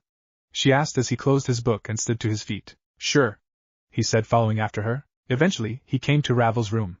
Knocking on the door, he soon had it open as Ravel stepped out dressed in a maroon-colored dress with a sun hat on her head. Good, you're up. Hope you brought some swimwear, he said as she nodded. We going to the beach today? She asked hopefully. So far she has just explored around Abel and the forests outside the town just to get used to the surroundings. Being able to go to the beach that the island nation had was something she wanted to do. Yep, he said as he turned around and walked away. We'll be leaving soon, so be ready, he said, only to have her run past him with a fully packed bag. How the? He asked, confused. I've been ready to go to the beach since we first got here, she said before pulling out a second bag. I've also taken the liberty to pack you some clothes as well, she said as he nodded at her. Thank you for that, my lovely bishop, he said, getting a blush from her. And then no problem, she stuttered as she turned around. You should be grateful that I care about my reputation, she said, getting a raised brow. How should I be grateful that you care about your reputation? He asked, crossing his arms as he walked down to stand by her side. Because that means I'll have to do anything you want me to in order to look like a wonderful piece, she stated with arrogance. Be that as it may, I could just tell people that you were terrible, he said as she turned to him shocked. Why would you do that? She asked, shocked. Naruto gave her a smile before placing a hand on her head. That way, you would stay as my lovely bishop forever and I wouldn't have to worry about someone taking you away from me, he said honestly as her blush increased. Their conversation was stopped as Velvet walked down with a still half-asleep Miyuki. Grabbing Velvet's bag, Naruto walked outside as Velvet walked in front of them, her being the native, leading them to the beach. After about 10 minutes of walking, Naruto was told to wait outside the changing rooms, seeing as he was already dressed for the beach. He stood around before he felt a sudden chill strike him. Looking up, his eyes widened as it had started snowing. Knocking on the door, Velvet walked out still fully dressed. Looking at him confused till she noticed that it had started snowing. Closing the door, he heard the groans of disappointment come from Ravel as she was told to get dressed in her normal clothes. Once that was done, they all walked out as Naruto looked around, his blade and partner Murcielago, in his hand fully drawn. Reaching into her bag, Velvet pulled out her gauntlet and placed it on her right arm. They both looked forward as they heard footsteps coming from in front of them. Would you look at this, Commander? Our target out in the open, a voice stated. Why, yes. The only problem is the two in front of her, they heard another say as the two stepped in front of them. Standing in front of them was a tall, beautiful and slender woman with long light blue hair and blue eyes. She wore a general's apparel with long sleeves, a blue scarf on her neck, and high-heeled boots. She also has a tattoo on her chest. Her blue eyes stared at the two teens as if they were her playthings. At her waist was a rapier. Standing next to her was a girl around their age. She has short black hair and a twin-tail style and black eyes. She wears a black sailor uniform and wears a red belt that has a red side skirt cover. She also wears red gauntlets. She had a sword at her side. She wears the outfit with long black socks and black shoes. The two stared at the two teens in front of them before the blue-haired woman stepped forward. Hello, I am Miss Death. A mercenary hired by some interesting people to capture that little girl behind you too. The now named Miss Death said as she pointed to Miyuki, who was being held by Ravel. Oh? And you think I'll just hand her over to you? Naruto asked snidely as the woman shrugged. I wasn't asking. I was letting you know what happens when I'm walking over your corpse, she said as she drew her rapier. Naruto, thinking quickly, opened a garganta behind Ravel and Miyuki. Turning Ravel around and lightly pushing her through it with his foot, he closed it quickly before he turned back to his Death and her follower. Well, it looks like you won't be capturing anyone now, he said as a look of annoyance came over her face. You've managed to delay it.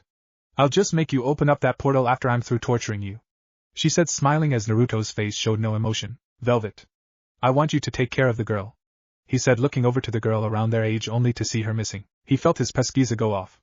Turning around and raising his arm, the girl's sword had found itself stuck in Naruto's. Smiling a cocky smile, the girl was covered in a dark aura as she put more force into her swing. Naruto's eyes widened as he suddenly couldn't feel his left arm from below his wrist. Velvet moved and swung her blade at the girl, only for her to dodge the swing and move over to his Death's side. Nice work, Kirome. Making the blonde a cripple before the fight could begin. She praised the now-named Kirome, who smiled. Thank you, His Death-sama. It was easy to get around him while you kept him distracted, she said, only to hear Naruto let out a small laugh. Looking at his opponents from behind his queen, who was standing in front of him as a shield, he brought his left hand into view and showed that his hand had already regenerated. I have to admit, that was interesting. You managed to fully get through my hierro and cut off my arm. That's a feat that not many have done. He praised them as he stepped in front of Velvet with Murcielago at his side. Why don't we do some introductions? He suggested, trying to buy time. Alright, I'll play along, His Death said as she stepped forward. As I told you before, I am his death. The girl at my side is Kurome, she said as the girl nodded her head. I'm Naruto Uzumaki, he said as the ones in front of him drew their weapons. This is Velvet Crow, my queen, he said as a hint of realization came across Estetha's face. So you and your small group are devils? She asked as Naruto nodded. Well then, she started before rushing Naruto and pushing him away from his queen. Let's let our subordinates have fun while we face each other. She finished before kicking him into the surrounding trees. Velvet could only watch before she was forced to dodge an attack from Kurome. Don't let your guard down, for it might cost you your life, she said before rushing Velvet, who met her blow for blow with her gauntlet blade. Meanwhile, Naruto was dodging thrusts from Estetha, who was constantly trying to end him before he could fight back. Deflecting an attack, he moved quickly and kicked Estetha in her side and sent her flying into a tree. Backing away, he placed his blade in a ready position as she stood to her feet with a smile. I must say, when you switch to offense, your attacks can really pack a punch, she said as Naruto stared her down. Though it felt like a flea bite to me, she said as Naruto's eyes narrowed in annoyance. Is that so? He asked rhetorically. Guess I'll have to try harder. He finished as his death gave him a questioning look. Why are you doing this? She asked as Naruto charged her. Doing what? He asked as their blades met. Both jumped back before rushing forwards again. They dodged the off-handed attacks the other sent their way while having a slight talk. Protecting someone you don't even know, she said as she moved to the left and tried to pierce Naruto, who disappeared and reappeared behind her using Sonido. Miyuki is nothing but a scared girl, he shouted as she spun around and stopped his attack with a knife made of pure ice. But that's the thing. You haven't heard the truth, she said as she pushed him back before the ground around her was frozen. The truth? He asked as he jumped into a tree. Yes.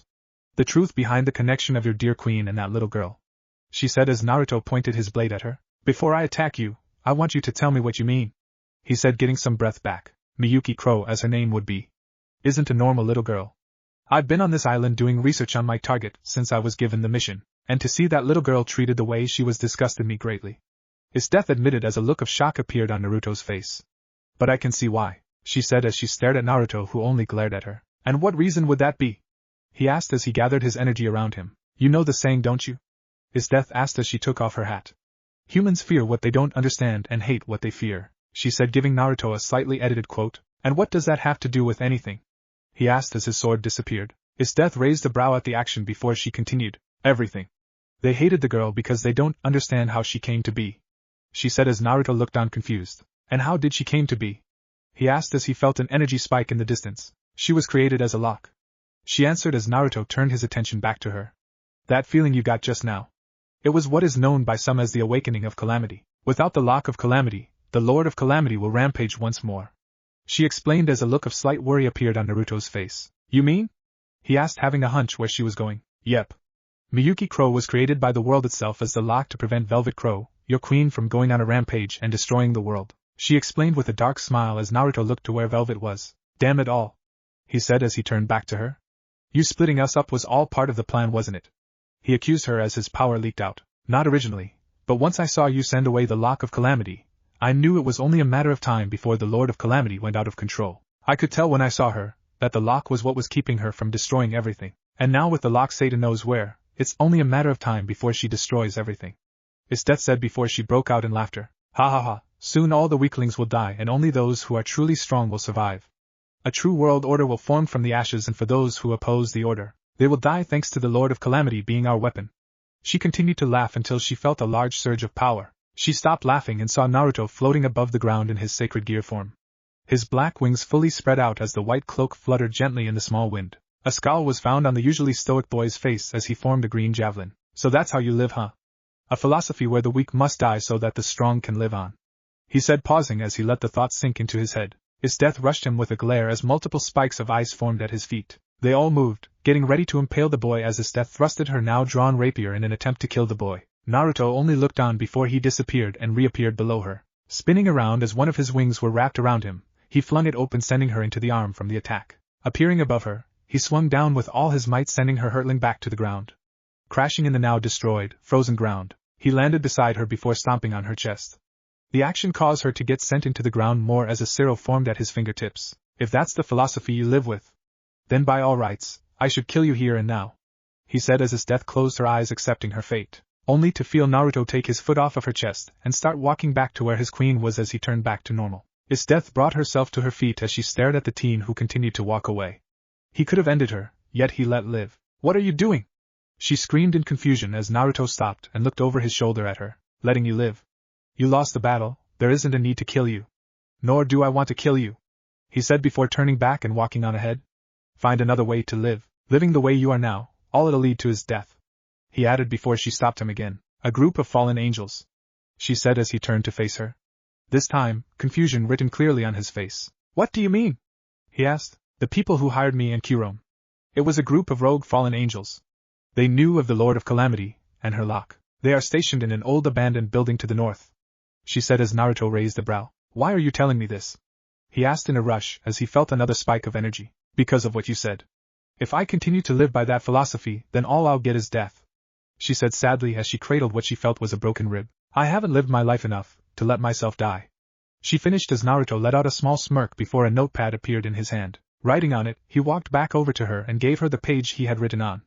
Turning around, he started walking quickly as his death looked at the note. On it was an address and under it the words. I have a proposition for you. Meet me at this address tomorrow. Looking at the retreating form of the blonde, she let a small smile appear. Naruto was quickly moving through the trees until he came to where he left Velvet. Looking around, he saw craters and smoke flowing out from them. Looking around, he found Kurome laying against a tree as blood leaked from her mouth.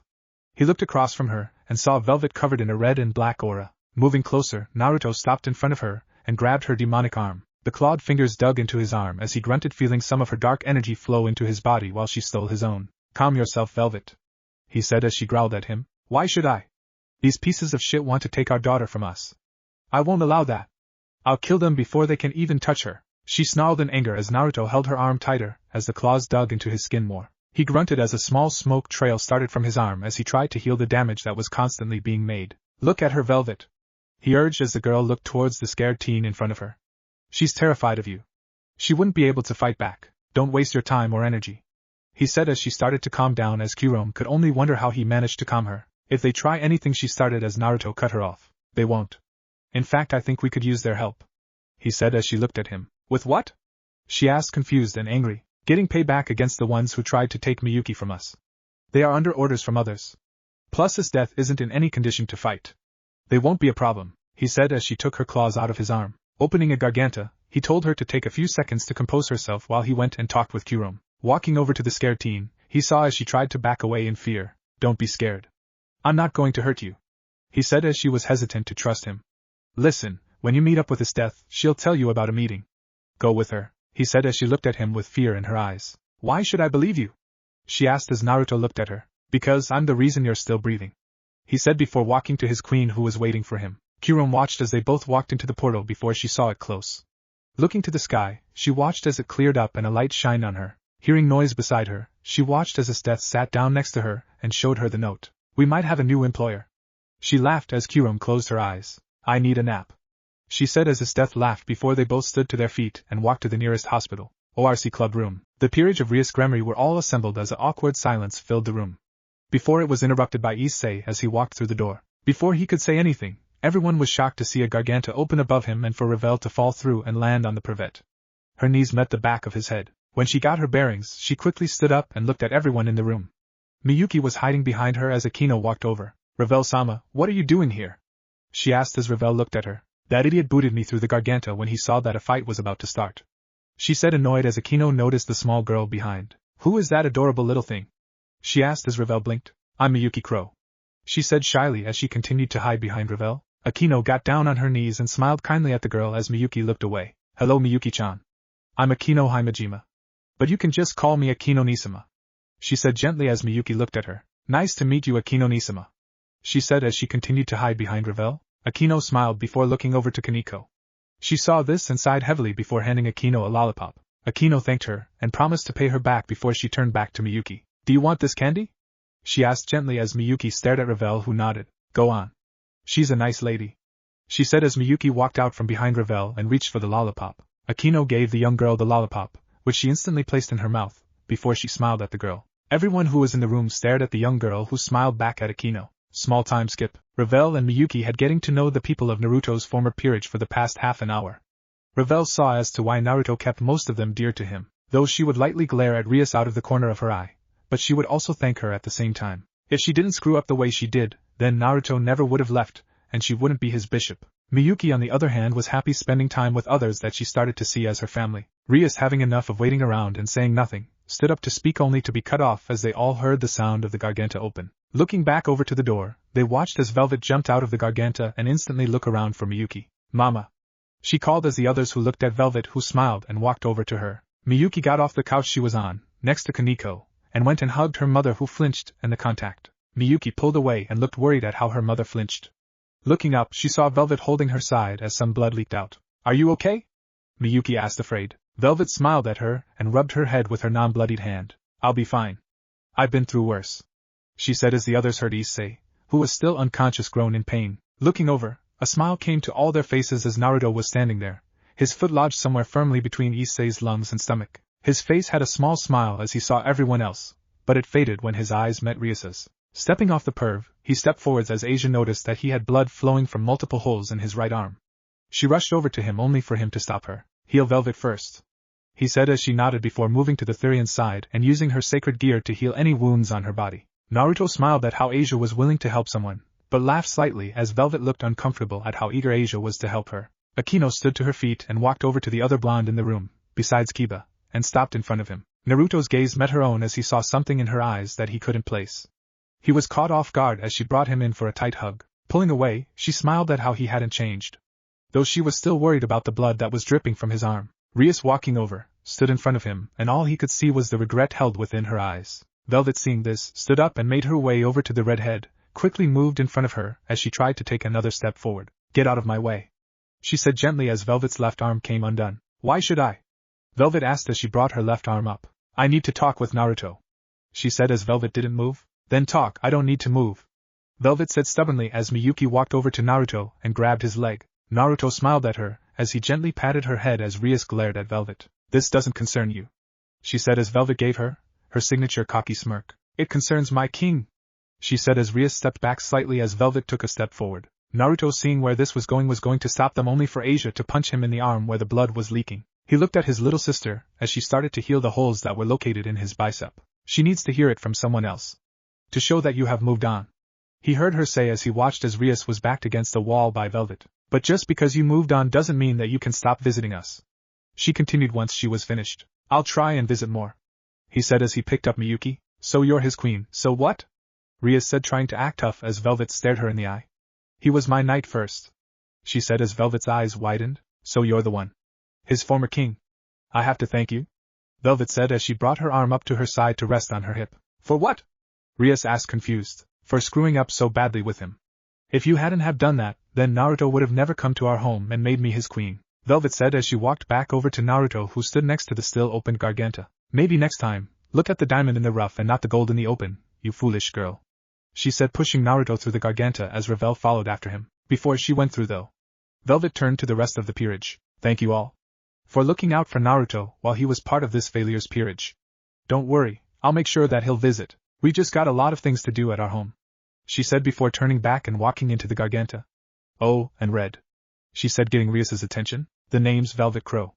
Keep that in your mind as you remember that Naruto will never belong to you again," she said before it closed. Though Velvet turned before it closed, and her eyes had changed to a dark shade of red as she was covered in a black and red-colored aura. Those red eyes were gonna haunt her dreams as Rias realized that what Velvet said was true, because she was so caught up in her greed, so drawn into the fact that Issei's powers had awakened and his sacred gear was the hold of the Welsh dragon, Drake. She never saw the true power that Naruto held within himself. Gritting her teeth in anger, she burned the name into her head. Velvet Crow, she thought in anger. "I'll show you. He still cares, I just need to dig deep into his heart to show you. And once I do, you'll realize that he belongs to me," she continued to think, too caught up in her anger to realize that Velvet is not someone to take lightly. And, Berseria Cliffside, 6 a.m. Naruto was currently sitting on the edge of a cliff with a large drop into the roaring ocean below. The water thrashed against the rocks before throwing it up. He sat there as he stared off into the distance, wanting to catch the beauty of when dawn finally broke with his own eyes. His right eye had a special ability in which whatever it had seen would never be forgotten. What this eye sees will forever be trapped within the sight of this eye, he thought to himself as he looked to his blade which laid upon the grass next to him. But what this eye cannot see does not exist to me, he continued as he thought back on his past, his time in the orphanage, to the reason behind him leaving and the one thing he would always remember, his mother's words to him, and the emotions within her eyes when she said it. Small flashback. Naruto, at the age of 10, was currently walking away from the orphanage which he called home before he heard something that made him stop. Turning, his eyes widened as the nun who was basically a mother to him stood at the entrance. A bandage over her right eye as tears fell from the left. He looked away slightly before she walked over to him. When she stood in front of him, she brought him into a hug, one filled with the love of a mother, something he wanted for all his life. "It's not your fault," she said as he looked into her one brown eye, but he tried to protest only to be cut off. "But nothing, you did nothing wrong. You protected your mother, and I couldn't be more proud of you," she said as a tear formed in Naruto's blue eye. "There we go," she said before holding him tighter. "You're only human, dear, things like this will happen. It's how the world works, but I know that you will come out of it a stronger man," she said as he nodded as the tear trailed down the right side of his face. I will become as strong as possible in order to keep you safe," he said as he returned the hug. "I know you will. You my child after all. I will always love you, no matter what." "Naruto," she said as his eyes widened even more before he smiled. "I love you too, Ka-chan," he said before they hugged and he walked off. Flashback end. I know the true love of a mother, the pain of betrayal, the sting of death, and the need to protect. All of these things I have experienced, all of them I know, he thought to himself as he stood to his feet. I also know the truth. Despair is nothing, I will overcome my curse. And I will become stronger because of it, he thought with determination in his eyes as Murcielago heard his thoughts. You can do it, partner. Don't let it control your life is yours to control. Murcielago thought as he trusted his partner. Looking towards the distance once more, Naruto allowed a smile to come across his face as he thought on his current peerage members. Turning away from the cliff, he started walking away. Though he stopped and watched as he saw the sun rising in the distance. Everyone, once I gather my peerage, I will return. Zenobia, should we meet again, I hope you can understand, he thought to himself before returning to his home. Meanwhile, the clanging of blades could be heard as a blue-haired teen with a green fringe battled an older man. In her hands was a large sword, one of the holy weapons of the church, Excalibur Destruction. She was panting as the man sheathed the two blades he was using. Time we take a break, he said with an Irish as she looked annoyed. I can't take any more breaks. I must get stronger, she said as the man smiled. For the boy isn't lass? He asked smiling. The girl looked away with a small blush on her face. Aye lass, it's good you're trying to get stronger for someone else's sake, but what will you do when you find the boy? You know what happened to him, the man said as she nodded. I remember you telling me. He was thrown out for false accusations, she said gripping her blade tightly. Aye, a lie it was, he said as she glared at him. You lied, she said glaring at him, to keep you safe. If you had known then you would have gone out of your way to attack the people who got rid of him, he said as she looked away. When we found out, you let your anger control your actions, he said as she started glaring at the ground. And what was I supposed to do? She shouted as she stared at the priest. Tell me, Father Anderson, she screamed as the man, Anderson, sighed. Have patience and get stronger. I know how you're feeling, lass. I quite enjoyed the young lad when I first met him, he said, remembering the blonde boy he grew attached to. How much more training do I need to do? She asked. Not much more. You're doing quite well as you are now. No doubt you and Irina will be sent to investigate Kuo, he said as she raised a brow. Why is that?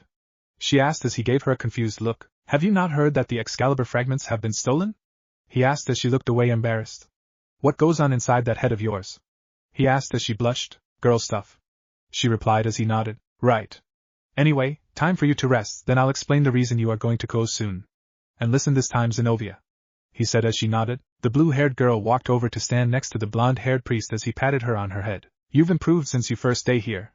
Naruto would be proud, Anderson told her as she smiled. When I see him, I'm gonna make him pay for making me worry, she said. Anderson only laughed as he continued to walk away with Zenobia following. Back with Naruto. Naruto was currently walking around Abel looking for something to make his small group when he heard a cough come from behind him. Turning around, he pointed a finger towards the person only to see his Death and Kurom, both having bandages covering some of their body. Lowering his finger, he watched as they walked closer till they stood by his side. I thought we were to meet at your place, Kurom said as she looked towards Naruto. We will. I just need to grab some things for my peerage, he said as they stopped at a vendor, and he grabbed a spring onion. You cook for your peerage? She asked as Naruto nodded. Yep. My queen is a cook as well. She makes a decent scone, that's for sure, he said before grabbing some flour. That's good. I like eating food, she said as she pulled out a bag and started snacking on biscuits. Once Naruto was done, he returned to his home with his Death following a smile on her face while Kurom was eating her biscuits. He opened the door and walked into the kitchen and placed the food down. Once he had done that, he walked into the living room to find Velvet glaring at his Death, as Miyuki was within her lap. Ravel sat next to her, ready to step in and protect her. He walked over before he sat down in between them. Turning to Velvet, he nodded slightly as her glare lessened but still remained. Death, what can you tell us of the fallen angels that are based here? He asked as he glanced at her. Nothing much, unfortunately, just that they are up at the church. And there is only one fallen angel. He has a few corrupt priests with him, but other than that it won't be too hard to take them down, she said as Naruto closed his eyes thinking it over. So what? If they wanted Miyuki, they should have tried taking her. I've been getting hungry lately, Velvet said as the glare was still in place. Calm down, Velvet. We will handle them soon, Naruto said calmly as Velvet's glare was turned to him. How can you tell me to calm down when those people sitting in front of me tried kidnapping my daughter? Velvet asked enraged as Naruto glanced at her. They were simply following their contract. As such they are not to blame, Naruto said as Revel gave him a look. Turning to his bishop, he nodded slightly as Revel walked off as Naruto turned back towards his death and Kurom. For tonight you will be on our side, acting as a double agent. You return back to the church while the three of us follow, and when the fallen least expects it, we ambush him, Naruto suggested as Revel returned with a chess set. His death looked towards Naruto, who simply gave her a blank stare while Kurom raised a brow in confusion. Velvet looked towards the pieces before she rounded on Naruto. You can't be serious? She asked as Naruto sighed. Completely. With his death's abilities with her rapier and her ice magic, I think she would be a good rook. She has the speed and she does tend to fight in close combat, whereas Kurom would be a decent pawn. She managed to cut through my hierro and cut my arm off. That speaks wonders of her abilities, Naruto explained as Velvet's glare lightened. You better know what you're doing, she said as Naruto nodded. Don't worry about it, if they try anything, I will show them my power, he said as he glared at his death and Kurom. Kurom was taken back by the glare Naruto sent in their direction. Not expecting someone who seemed to have no emotions suddenly give her a glare filled with hatred, she could just feel the power that he hid away, as though she was being forced beneath the waves of the ocean itself. His death, however, smiled at the fact that Naruto didn't lie about his intentions should they betray him. Nodding, she looked towards him before she turned her attention to Velvet. You have nothing to worry about, Velvet-san. We will do nothing to your daughter. But we do have one condition, she said as her smile widened. And that condition is? Velvet asked as Revel placed the set down in front of them. We join your peerage. We are getting quite tired of running around and taking the random odd jobs. So maybe joining a peerage will give us a place to properly come home, she said as Velvet turned to Naruto. What do you think? Velvet asked as Naruto closed his eyes and thought. Thinking it over, he opened his eyes and turned his attention back to his death and Kurom. I'll consider it. But I will properly decide after we take out the fallen here. Besides, it gives me time to see if you're worth it or not, he said as he stood to his feet. I know about your skill with a rapier, and your ability to control ice. It could be very handy in certain situations, he said before he turned to look at Kurom. While I know nothing about you, Kurom-san, he said as Kurom nodded. My blade is my representative of my sacred gear, she said as Naruto raised a brow. And is there anything else? He asked as she nodded. That aura that appeared around me when I cut off your arm is thanks to it, she continued while munching on a cookie. You'll find out more tonight, she finished as Naruto nodded. All right then, he said simply before looking towards Velvet. They are on our side now. You don't have to trust them yet, he said as he walked into the kitchen with Velvet staring at his death and Kurom. You cross us, I will not hesitate to eat you, she said before standing up and walking off. She's not serious, right? Kurom asked, slightly scared. Who knows, Kurom-chan? All I know is that hell have no fury like an angry mother, Isdeath said, laughing slightly as Miyuki was peeking at them from around the corner. Isdeath saw her before she put a gentle smile on her face before she walked over and knelt down. You're the mean lady from the other day, she said as Isdeath's smile disappeared. Are you here to take me away from Mama and Papa? Miyuki asked as it seemed like she was ready to run. No, young one. I'm not gonna break up your family. In fact, I want to join it and keep you safe, Isdeath explained as her smile returned. Miyuki still looked suspicious of her before she backed away slightly. How can I know you're not lying? Miyuki asked as Naruto appeared behind her. Because if she is lying, Papa is gonna be annoyed, he said as Miyuki ran and hid behind his leg as a frown was locked on his face. Oh, I haven't seen you annoyed? Isdeath asked, teasing him. My tolerance is very high, but it can only be pushed so far, he answered. Move into the kitchen, I've made lunch, he said before picking Miyuki up and walked to the kitchen as Isdeath followed him after letting Kurom know. Once they entered the dining room, they saw a large table located in the middle of the room. Looking around, Isdeath saw a rune on the wall. Raising a brow, she walked and inspected it while Kurom made her way to the table. Revel noticed that Isdeath's attention was on the rune, smiled smugly. Impressed? She asked with a tone filled with smugness. Very. I didn't think anyone in this bunch of misfits knew how to use runes to manipulate the space of an area, she said as Revel looked shocked. How did you? She tried to ask only for Isdeath to smile. Know about the rune? Isdeath asked rhetorically. You're not the first person I've encountered that uses them, she said as Revel looked down. Don't worry about it, Revel, you're still very useful, Naruto said as he placed Miyuki down on a chair before Velvet walked in with bowls of food. Yeah, you have a certain charm about you that we enjoy. Plus you have your fire abilities and your experience from your previous peerage. She said as Revel felt her ego swell. Well then, I guess you are right. I am a pretty awesome piece in this peerage. She said as Naruto let a smile grace his features. There's the tsundere of the peerage. He said jokingly as Revel blushed. Quiet baka. She screamed as Velvet laughed. His death smiled at the interactions of what seemed to be a family instead of a high-class devil and his peerage. Looking towards Kurom, she saw a smile on the girl's face as she stared at the group. Once all the food had been eaten and the dishes had been cleaned, Naruto had just put Miyuki to bed before he felt a magic circle appear behind him. Gathering his energy to his hand, it formed his usual javelin as he stood ready in case they were going to attack him. Turning slightly, he saw his king standing there with her usual blank facade. His javelin disappeared as Miyuki opened an eye to see Grafia there. Who is that woman? She thought as Naruto bowed. What are you doing here, Grafia-sama? He asked as Grafia's blank expression disappeared and was replaced with a small smile. I came to visit my only piece and I find him putting a little girl to sleep. She said as Naruto looked towards Miyuki slightly. Grafia-sama, I have a favor to ask you. Naruto said as she raised a brow. What is it? She questioned as Naruto's gaze was locked onto Miyuki. My peerage and a potential 2 others are going to be investigating the nearby church to clear it of the fallen inhabiting it. He explained as she nodded slightly. I feel as though they might attempt some form of underhanded tactics and try and get Miyuki while I am gone. So please look after her until we returned. He finished with a bow as Grafia closed her eyes and thought, I will do it. Just try and come back safe. She said as Naruto nodded before he walked out of the room. Don't worry about me. He said as he closed the door before he left the house. Once outside, he found his peerage standing in front of the door waiting for him, all ready for battle. Reaching a hand out, his sword appeared as he walked in front of them all before he glanced at his death. Lead the way. He said as his death walked ahead with Kurom at her side. Looking towards Velvet and Revel, he nodded before following after the others with his queen and bishop following him. Eventually after a long walk out of town, Naruto and his group found themselves standing outside of a church. Looking at his group, he raised his right hand as a red static ring appeared around it before the door was blown away. Lowering his hand, he walked into the church with his group following. When they entered it, they found someone standing in the middle of the church looking at a broken glass window with a picture of Jesus on it. Don't know what they are called really. My, it has been some time since I last saw you, boy. The fallen said as he turned around showing a fierce glare. He had a red and black eye for his right and a blue and black eye for his right. The black part is the whites of his eyes. Short, spiky gray hair was atop his head as Naruto slightly unsheathed his blade. Eurus spake mono. Naruto said as the fallen laughed.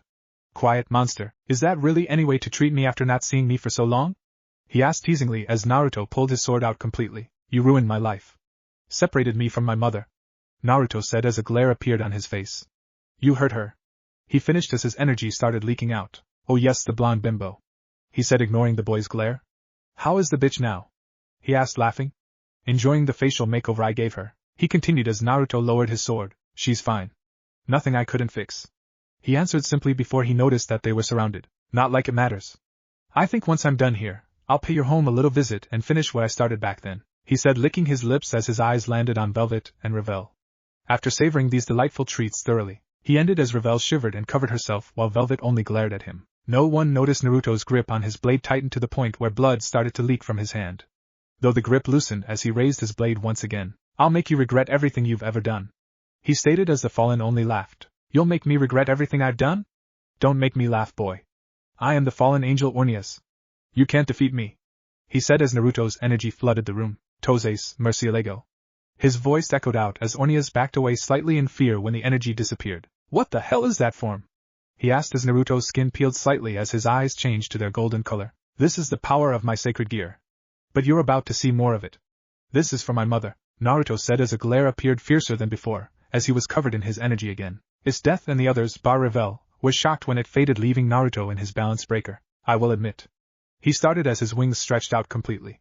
You're the first person to actually make me angry, Naruto explained as he disappeared and reappeared behind Ornias with one of his wings curled. It flung it fiercely and sent Ornias outside as he simply stood on the air as it was a proper platform. Turning his attention to his group as the moon was behind him, he gave them a blank stare as it unnerved others while Velvet understood what was being said. Her left arm unwrapped itself as she turned to one of Ornias' followers. You're gonna pay for trying to take my daughter away. She growled before charging them as Ravel's wings appeared as fire burned in her hands. I got your back, Velvet. She said as she blasted a couple of runners with fireballs, reducing them to ash. Naruto stared at the two of them before his attention went towards Ornias, who had just flown back into the church. His 3 sets of wings fully on display. His death watched as they stared each other before what looked like a light spear appeared in Naruto's hand. By my word, you will die here, he said before Ornias charged him with a light spear of his own. She turned her attention to Kurome, who was watching as Velvet tore through Ornias' followers like they were nothing while Revel covered her. Shall we help our new friend Kurome-chan? His death asked as she pulled out her rapier. Kurome unsheathed her sword and pointed at the sky as she turned to the closest set of followers. You're all gonna make some fine toys for me, she said before rushing them with his death following her. Meanwhile, Naruto was watching them out of the corner of his eye before he turned his attention back to the fallen in front of him. Ornias came rushing towards him wildly swinging his spear. Naruto scoffed before he disappeared using Sonido. Ornias stopped only to spin around as Naruto's wing flung him away yet again. Where Ornias flew from the attack, Naruto would be waiting with his wing folded again just to bat him away and do it all over again. Eventually he got bored and swung upwards sending Ornias to the sky before he appeared above him. Ornias opened his eyes, the pain from being used as a pinball stopped only to see Naruto above him, a finger aimed towards him. Die, Ciro Oscuras, Naruto said before Ornias was enveloped in his attack. The attack struck the ground as the Reming followers were cornered by a very pissed off Velvet. She raised her demonic hand and swung as hard as she could, tearing the throats of them out as she calmed down. Licking the blood that landed near her mouth, she looked towards the crater formed from Ornias' body as Naruto lowered himself to the ground. Ornias stood to his feet and tried to form another light spear only for Naruto to be standing next to him holding his wrists. You can't win against me, he said before he broke both of Ornias' wrists. Let me tell you something, Ornias, the moment I looked at you, I knew I was gonna win, Naruto said as Ornias glared at him. And how do you know that, scum? Ornias screamed and raged at the young boy. Because I couldn't see myself losing to such a pathetic being like yourself, Naruto said as he returned to normal and turned around with his hands in his pockets. Whatever this eye can see is forever trapped within its sight. I saw the real you that day and I knew I would need to get rid of you in the future, Naruto said, taking a slight pause. But what this eye of mine cannot see, simply does not exist, he finished as Ornias' glare only increased. I'll kill you. Once my arms heal, I'll slaughter you and rape all those close to you. Especially the blue-haired girl Zenobia, he screamed with a deranged smile as Naruto turned to him with a blank expression. What was that? Naruto asked as no one saw the true emotion behind his emotionless mask. You heard me. Maybe I'll even take your dear mother. You stopped me before I could continue, so maybe I will finish the job, he screamed again as drool ran down his chin. Naruto faced him completely as he walked towards Ornias and stood in front of him before raising his hand. Energy violently gathered within the palm of his hand as Velvet's demonic arm glowed slightly. Red lighting sparked lightly as a black orb with a red core formed within Naruto's hand. This is for everything you have done to me. To my mother, he said, pulling his arm back. Farewell, monster. Naruto continued throwing his arm forward as the attack collided with Ornias' face. Saigai Rasengan, he shouted as the orb exploded, sending rubble everywhere. Calamity Rasengan. The area in front of Naruto was completely destroyed, and Ornias had been reduced to nothing. The power of the attack combined with its explosive nature due to Naruto's lack of concentration made the attack very devastating, though it did have a backlash. Naruto's arm that held the attack suffered. Skin had been peeled away and rotation burns continued further up his arm, but his hand and wrist were missing. The power behind the attack seemed to have affected himself, and caused his hand to be destroyed in the process. He backed away as his regeneration kicked in, the damage to his skin being taken care of until his hand and wrist grew back. Once that was done, Velvet's arm stopped glowing as Naruto stared at the crater in the middle of the church. Mother, thank you for giving me strength, he thought to himself as a smile came across his face. Turning to his death and Kurome, he gave them a blank stare as his death gave him a smile. We were meant to ambush him. And yet he knew of our arrival and had his men ready to surround us. Naruto started slowly. Did you let him know that we were coming? He asked calmly as Velvet turned to the two with a glare. Yes, I did, Death said, her smile still present. You bitch! Velvet screamed as Naruto stepped forward. Why did you let him know we were coming? Naruto asked, confused. When we fought before, I could tell that you were holding back. You had multiple chances to kill me and your speed aided you in that little factor as well. She started shrugging slightly. So I knew that you could kill him no matter what. She finished as Naruto looked at the crater. Thank you then, Naruto said, confusing everyone. I find it strange how he didn't transform or have any other way to defend himself. But still, thanks to you, I was able to clear my head and deal with some old problems, he said as he closed his eyes, though something strange occurred. When his eyes were closed, he found himself staring at a picture of him and Zenobia. He watched as a feminine hand traced his face before his vision faded away. Opening his eyes, he placed his hand over his left eye. His face showed confusion before he wrote it off as nothing. Let's go home. I can perform the ceremony. Though, if you betray my trust again is death. He trailed off as he pointed a finger towards her. You'll suffer the same fate as Ornias. I wish for my peerage to trust one another, not have to watch out in case they will be stabbed in the back. He continued as his death nodded. Don't worry, I won't betray your trust again. If something comes up, I will talk with you and your queen. She said smiling as Naruto nodded. What about you, Kirome? Naruto asked. Meh, where's death goes I go. So let's do this, Naruto-sama. She said shrugging as Naruto nodded. He turned to face the door and walked on ahead. Velvet sent a glare towards them while Ravel simply followed after her king. Its death followed after them shortly as Kirome fell into pace behind them. They eventually arrived at Naruto's house to find Graphia sitting on a couch with Miyuki sleeping in her lap. Who are you? Velvet asked as Graphia turned to their group. So this is your peerage. I am quite impressed. She said smiling as Naruto nodded. Thank you, Graphia-sama. Naruto said bowing as Velvet turned to him. Who is this Naruto? Velvet asked confused and slightly worried for Miyuki. She's Graphia Lucifuge. I represent her queen within her peerage. He explained as Velvet looked at her. I must thank you for looking after Naruto, he seems to have changed slightly. She commented smiling. In what way? Naruto asked confused. Your emotions are showing more. You're dropping the mask you've hidden behind for so long. She said as his eyes widened. How long have you known? He asked, shocked at how she knew about his mask. Since I first met you. You may be able to hide the emotions on your face, but not in your eyes. She said as Velvet nodded. She's right, you know. She said as Naruto turned to her. You tend to keep an emotionless face most of the time, but your eyes always showed the emotion. She finished as Naruto sighed. You guys are the few to see through that thing. He said with his eyes closed. Moving on, what do you need, Graphia-sama? He asked opening his eyes. There seems to be a problem with the vampires and the yokai. They came to us devils asking for help. The vampires, that is. She said calmly. Naruto nodded. Strange, I thought vampires liked dealing with their problems by themselves. Death said as Velvet thumbed her chin in thought. They must have asked for our help seeing as we are neutral in the situation. That way we won't be biased for anything. Velvet theorized as Graphia nodded. Smart group. Yes, the vampires wanted the devils there as a neutral party. Graphia said as Naruto nodded. So you wanted me and my peerage to go and represent the devils. Naruto said as Graphia nodded. Correct. You will be there to find out what happened and try and get both sides compromise, without end casualties. She said as Naruto nodded. Alright then. My guess is that you'll bring us to the vampires tomorrow. Naruto stated instead of asking. That is correct. Graphia said as she picked Miyuki up. What are you doing? Velvet asked. I'm going to put Miyuki into her bed and then return to my home. Don't worry, Velvet, I wouldn't bring harm to my queen's peerage. She said before walking off. Well, guess I should turn you two into devils. Though, we will need a bigger house soon.